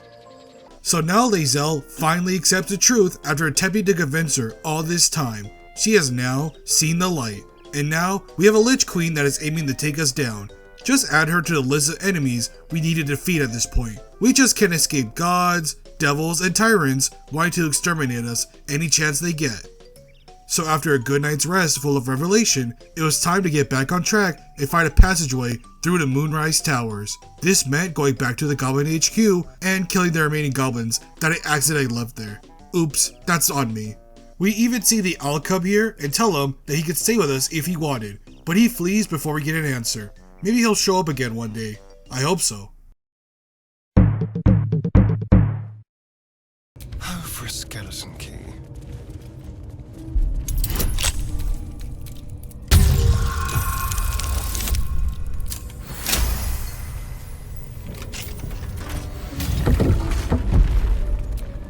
Shouldn't have wished to live in more interesting times.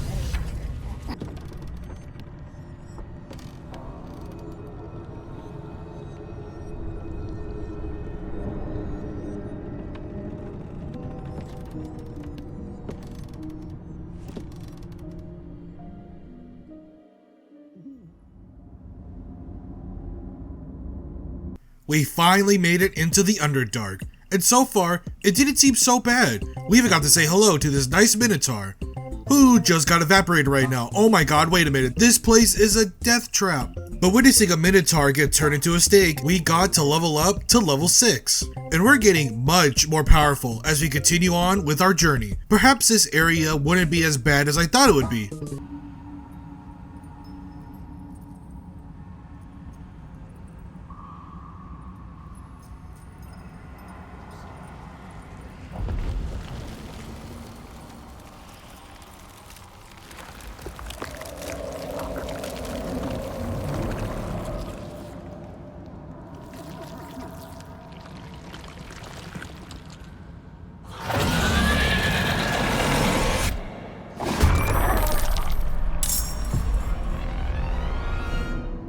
I just had to open my stupid fish mouth, didn't I?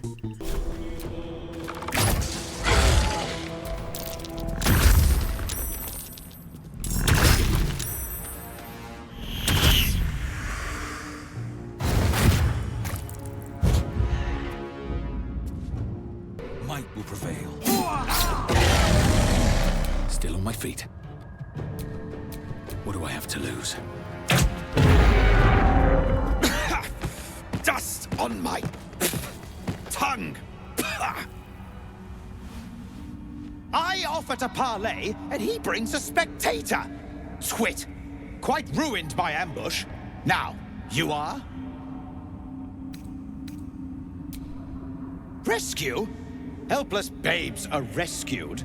I allowed you to assist. I am Dawn, third son of House Bartol, first rank evoker, and initiate of Graven Hollows. Oh. Oh, no, no, my dear dark gods below, no! A memory shard. They hold their glow for years. And it's fading.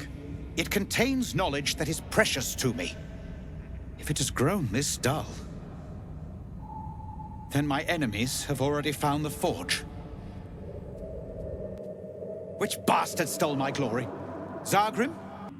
I had the good sense to lock mine away in the shard. And now I can claim the forge alone. Enterprising of you. The others knew of the forge's defenses, its operation, but I am the only one who knows its location. You proved your power in freeing me, but I need no more rivals. Try to take this as a compliment, yes?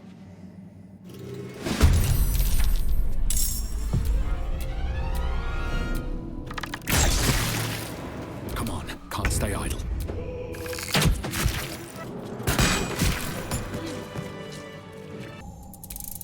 The crystal shines only faintly. A memory shard, the wizard had called it.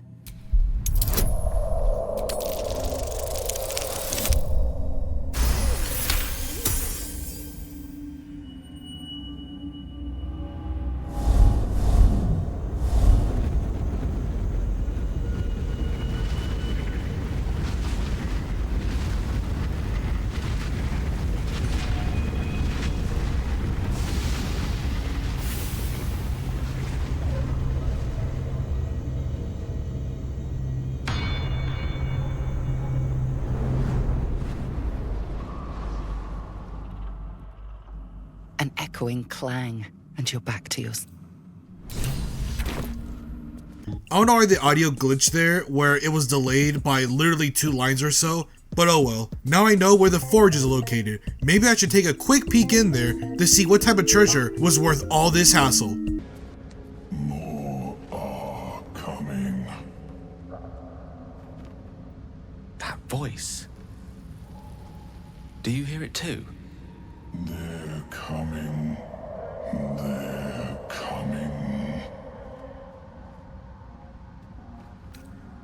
No, listen. A mic in it. It's warning us. They're coming. You're coming.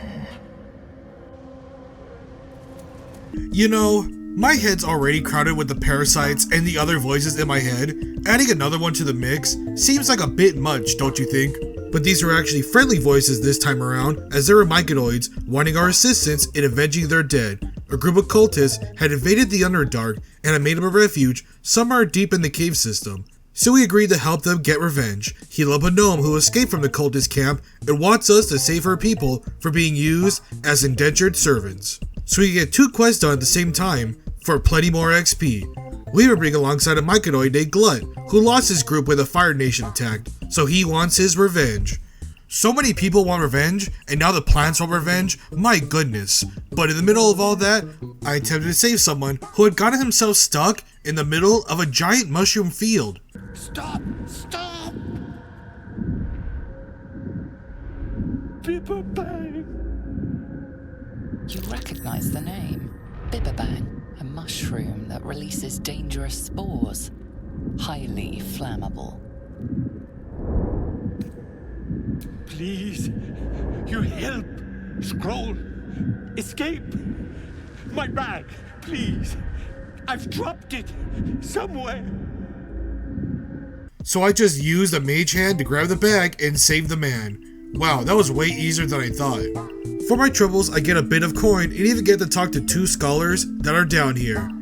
They tell me that there's some magic mushrooms down here that could potentially weaken the parasite's hold on me, but it's near a moving castle, so finding it may prove rather difficult. Hey wait, near the temple where I defeated that specter, I noticed a giant castle guarded by magic turrets. That's probably it, isn't it? But before heading to the castle, I decided to travel back to the Salute outpost and take a quick nap before I started finding not only a cure, but freeing this place from the cultists as well. But you know what? Before I even got a chance to sleep, things got weird. Just take a look at this cutscene. Githyanki relic. I will have an explanation. Or your head. Walk away. Now. I won't warn you again. Stupid Shard and Lae'zel, for some reason, had their memories completely wiped from their brains and forgot what the artifact was even about. They knew it was important, they knew about the stuff with the Dream Guardian, we know about all this, they know all of this because they went through this already, so why are they acting like this is the first night together that we've all met? Are they stupid? Shard this whole time was opening up to Lae'zel and commending her for standing up against her for oh my god, she was literally commenting about how she was literally so proud of Lae'zel for standing up for her beliefs and realizing what she was believing in is wrong. Why are we doing this all of a sudden? Why did this cutscene happen? If I literally let this happen, would Lae'zel just die for no reason? Is that what's gonna happen? I mean, oh my god, it's just so stupid. What was going on here? These guys, Lae'zel and Shadowheart, are some of the do they have like short-term memory loss? Do they have long-term memory loss? Whatever it is, it's so stupid. Why all of a sudden, when it looked like they were cool with each other, did they want to kill each other? Did I miss something while we're going down the ladder? I guess the game didn't like that, and now they're acting like nothing even happened in the first place. A disgusting notion. You had better warm to that notion very rapidly, or your journey ends here. We needn't be enemies. There's plenty of those to go around already. What would you have? That we be friends? Let's not get ahead of ourselves.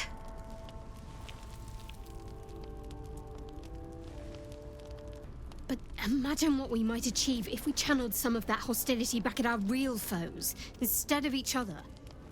They wouldn't stand a chance. I hope that's the end of this silly quarrel.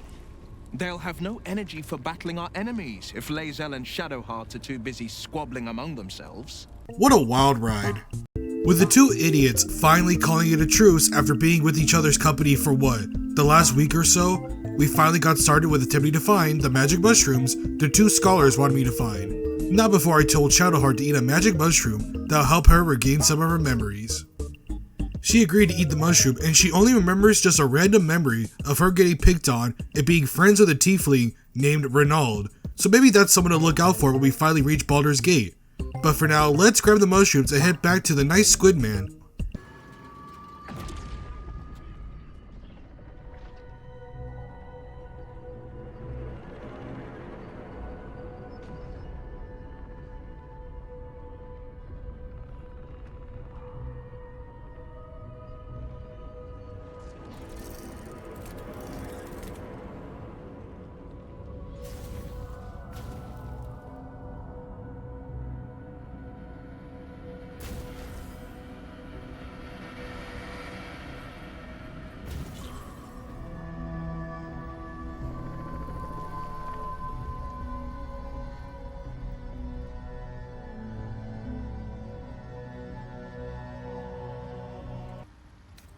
These are fine specimens. It will only take me a moment to brew them to proper potency. Omelion turns away to prepare the potion, lost in its own musings. You must drink the entire draught. I can make no promises as to its taste. Acidic liquid tightens your throat, burning on the way down. It's a bolt of agony straight to your stomach. Not a drop left. Very good. As the potion influences your mind, you may find yourself acting irrationally. Try and stay focused. The world loses its edges, its finer boundaries.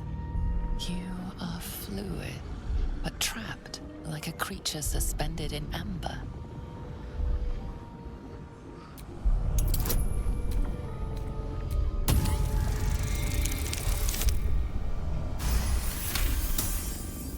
Dark holes bite at the edges of your vision, but the void cannot draw you in. The tadpole spasms, seizes. It's fighting the potion even harder than you are. Fear pierces your mind like knives of ice. The parasite digs deeper, as if it needs to hollow out your skull.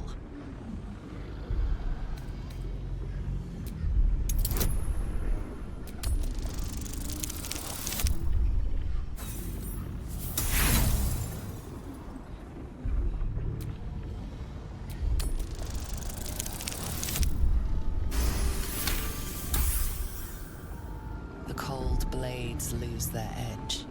You are stalwart, turning that tide of fear against itself.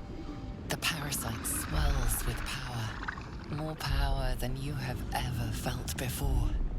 It surges and twists, lashing out against that which would dare to intrude. The parasite in your mind quiets, pleased with itself. Omeluum, are you well? That lava is like nothing I have ever observed before. Its power is unsettling. Such an outcome was not in my calculations. There is more to this being than mere stasis. Such crude destruction. I possess a ring of mind shielding. It prevents elder brains from noticing my presence. It will not remove the lava. I would offer it as a gift, but in truth, the ring is priceless. Is there anything you could offer me in turn? A fascinating topic indeed. What can you tell me?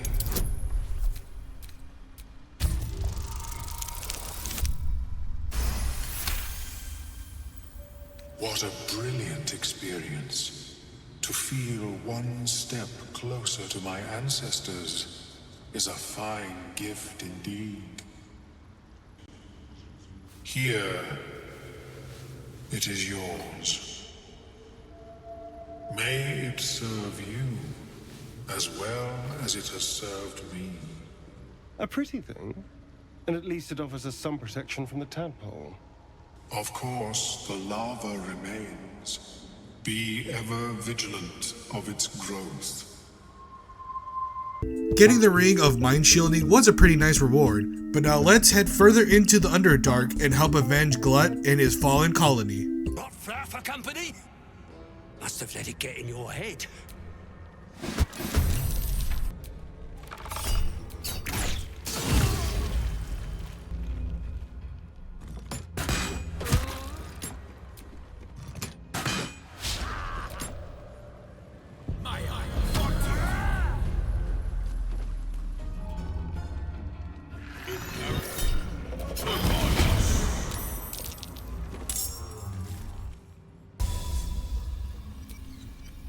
Hey!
That fight was really annoying, but I'm glad I was able to defeat all of them before things got really bad. But now, for some reason Glut wants to kill the entire Myconid colony and replace it as his new home. Yeah, let's just all talk to Glut calmly about how that would be an awful idea, and I guess he got bored with our conversation, as now he's sleeping by the boat. Definitely not dead, no sir, just sleeping. And finally, okay, fun fact here real quick, as we're killing the Kuo-Toa, I've been looking for this place for 30 minutes. Legitimately, I have this whole section, me just going around the entire area, trying to find out where the Kuo-Toa was. I didn't want to look it up because I wanted to naturally find it.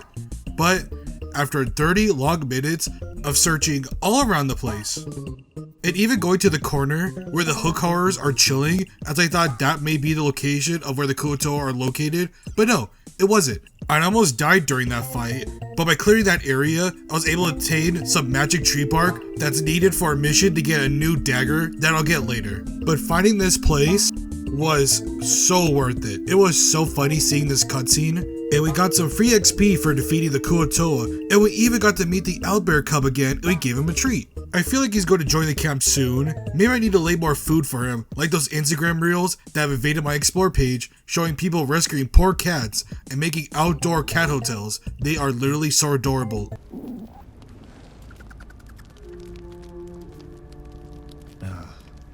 When I see a creature as sweet as that, I hardly miss the gate at all.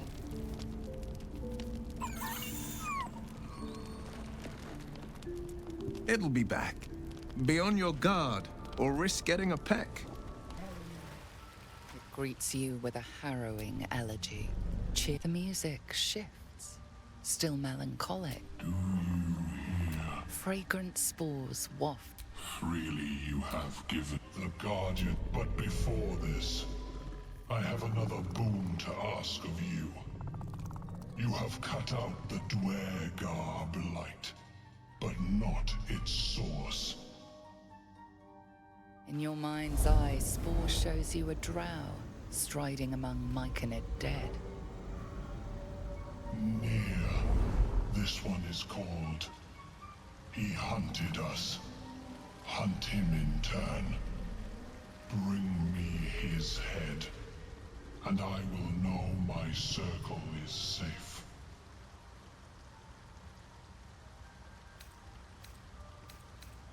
The drow lurks in the ruins beyond the lake. Bring him death, and return. And now with the party fully rested, I think it's time we put on a disguise and head towards a possible location of the forge to help save the gnomes from the cultists.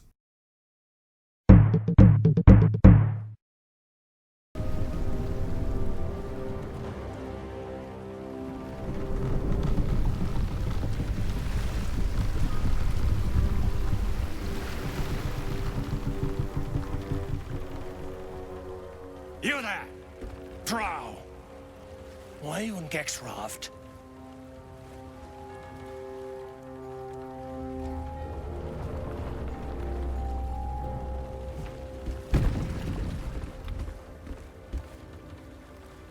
We aren't expecting more of you.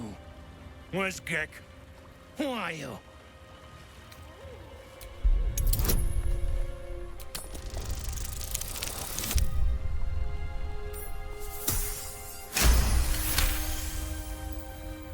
Whole squad? Damn it. Gek's gone and screwed up. Near will lose his head over this. Move over. I'll take you to shore. You're the one telling the sergeant what happened. The rest of you, keep patrolling. I'm heading back with the drow.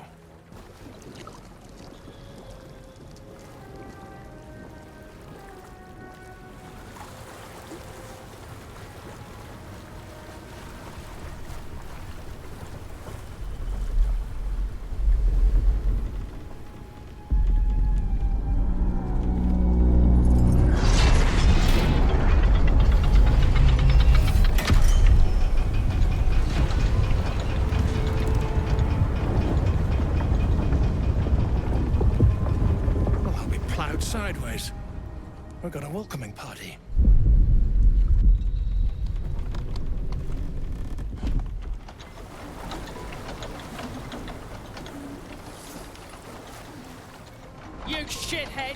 time you showed up, we got trouble. Spit it out! Sergeant finally choked on True Soul Near's prick. Rugno, the twat soul caused a rockfall, trapped tighter than a ring on a fat finger. You're shitting me. You pay up? That's the trouble. He's got the gold on him. Sergeant's arm is falling off with all the gnome slaves she's been beating.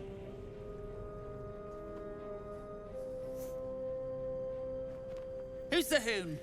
Friend of Near's? Or you plough and drow now?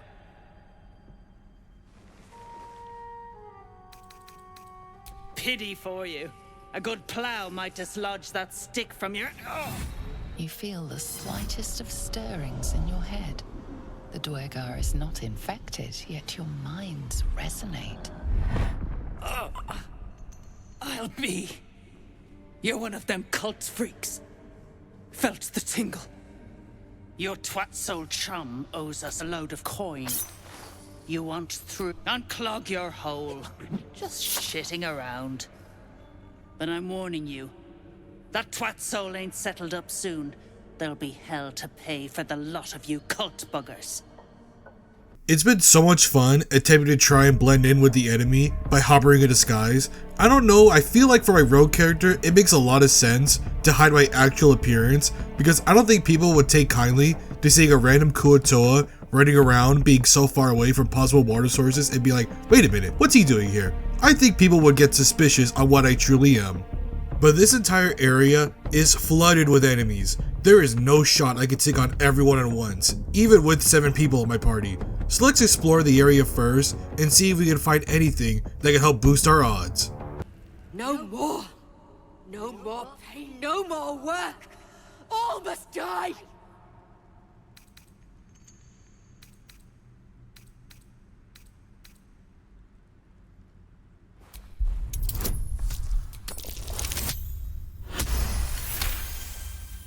Yes, they made the pain. Now they feel it.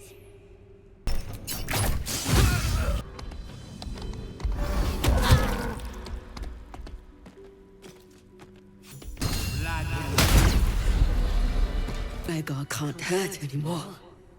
We'll wait until it's safe to leave. You helped me. I helped you.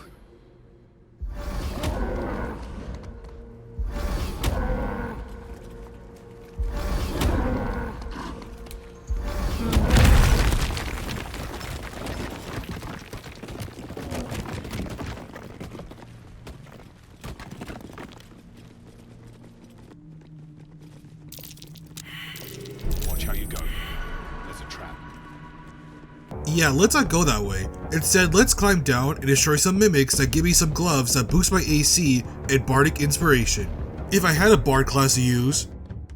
But before we headed into the main area where Nier was trapped, we struck up an interesting conversation with some Duergar that want us to kill Nier and take his money. I agreed to help them and get half of the payment for ending Nier, but first we need to take down the eye that helps keep everyone in check, and kill some witnesses that may or may not see me do the crime.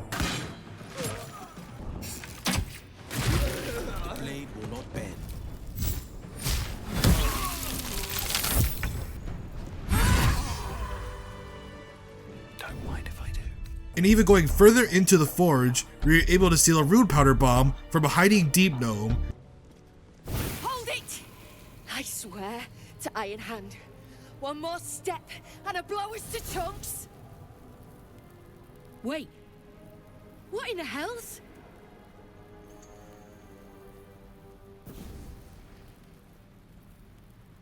Bugger it all! You moved them. Go on. Drag me to Moonrise. I'll make you cult nutters suffer. That we let go, and somehow she stole my rune powder keg that Gale clearly grabbed, and she didn't have it on her, so it's just gone forever. I have no idea what happened here, if it's a weird glitch, or if I did have it, and somebody else had it for some reason. I don't know. I was looking forever, and I didn't see anyone holding on to it, so I guess it's gone forever. But that's fine, because I still have some spare explosives from the Goblin HQ, so that would have to be used instead. But let's get one more sleep in before we get everyone ready to go and kill Nier and find the Adamantine Forge.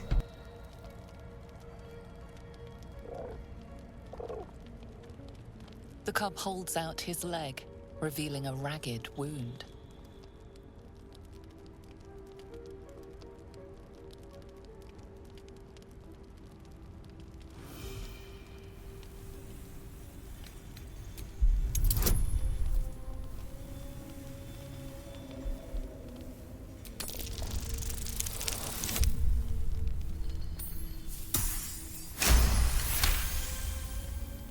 The cub inspects the wound, giving it a curious peck.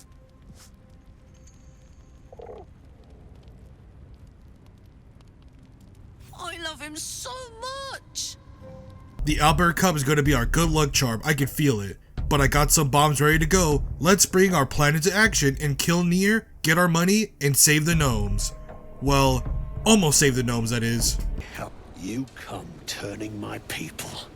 Striking Thrin dead, and you still ain't paid up. Sell it out, you brickhole!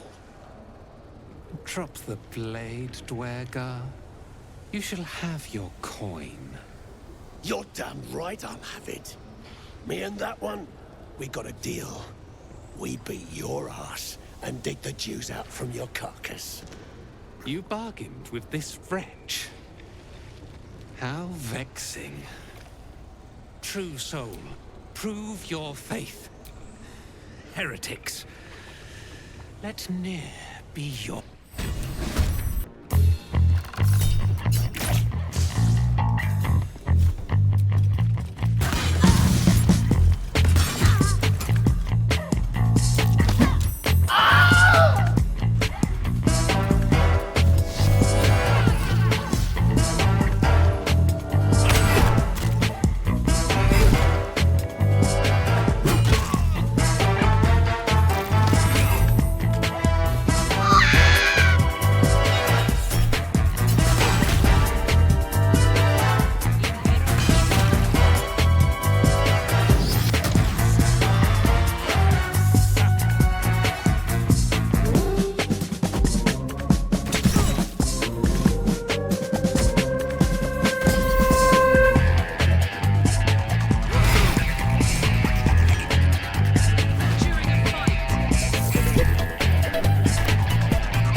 kicked the tankard. Prick was older than dirt. Listen up, Clan Flameshade. We'd a cut and run. It's time I scram before the buggers at Moonrise charge in.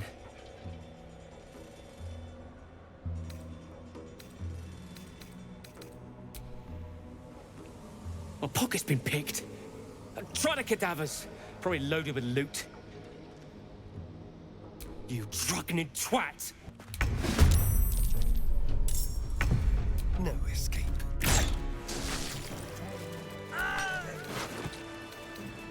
I never knew that he could just grab Nier's head from his inventory without needing to make a strength check.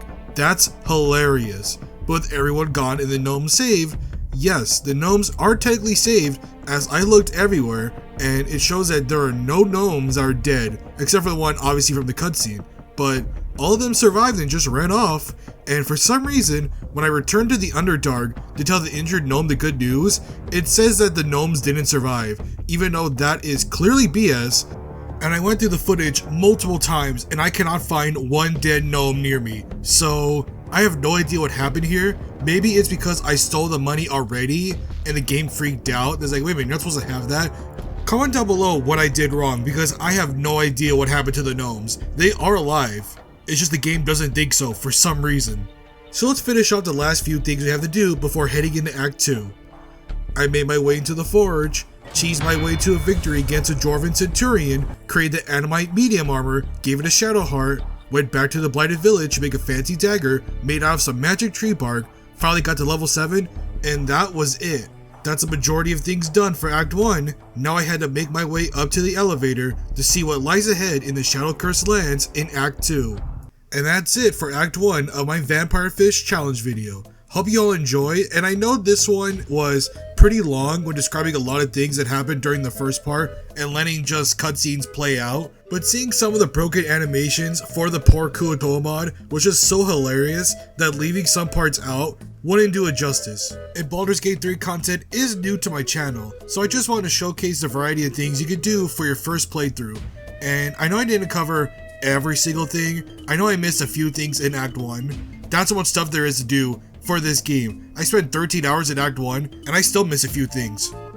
Hopefully you all enjoyed the video. For the stuff involving Act 2 and 3, I'm going to be streaming my journey on my Twitch, so make sure to check in the description for the link and make sure to follow the channel, as we're going to have these VODs available to members of the channel after they're done. This game is honestly amazing, and I do want to stream more challenge videos like this, so if you have an idea of what you'd like me to do, make sure to put some ideas down in the comment section. And I do want to do some honor mode runs, but that'll have to be after I beat this game on Tactician mode. With all that being said, I can't wait to see what Act 2 has in store for us, and I'll catch everyone for the next challenge video. Later, everybody.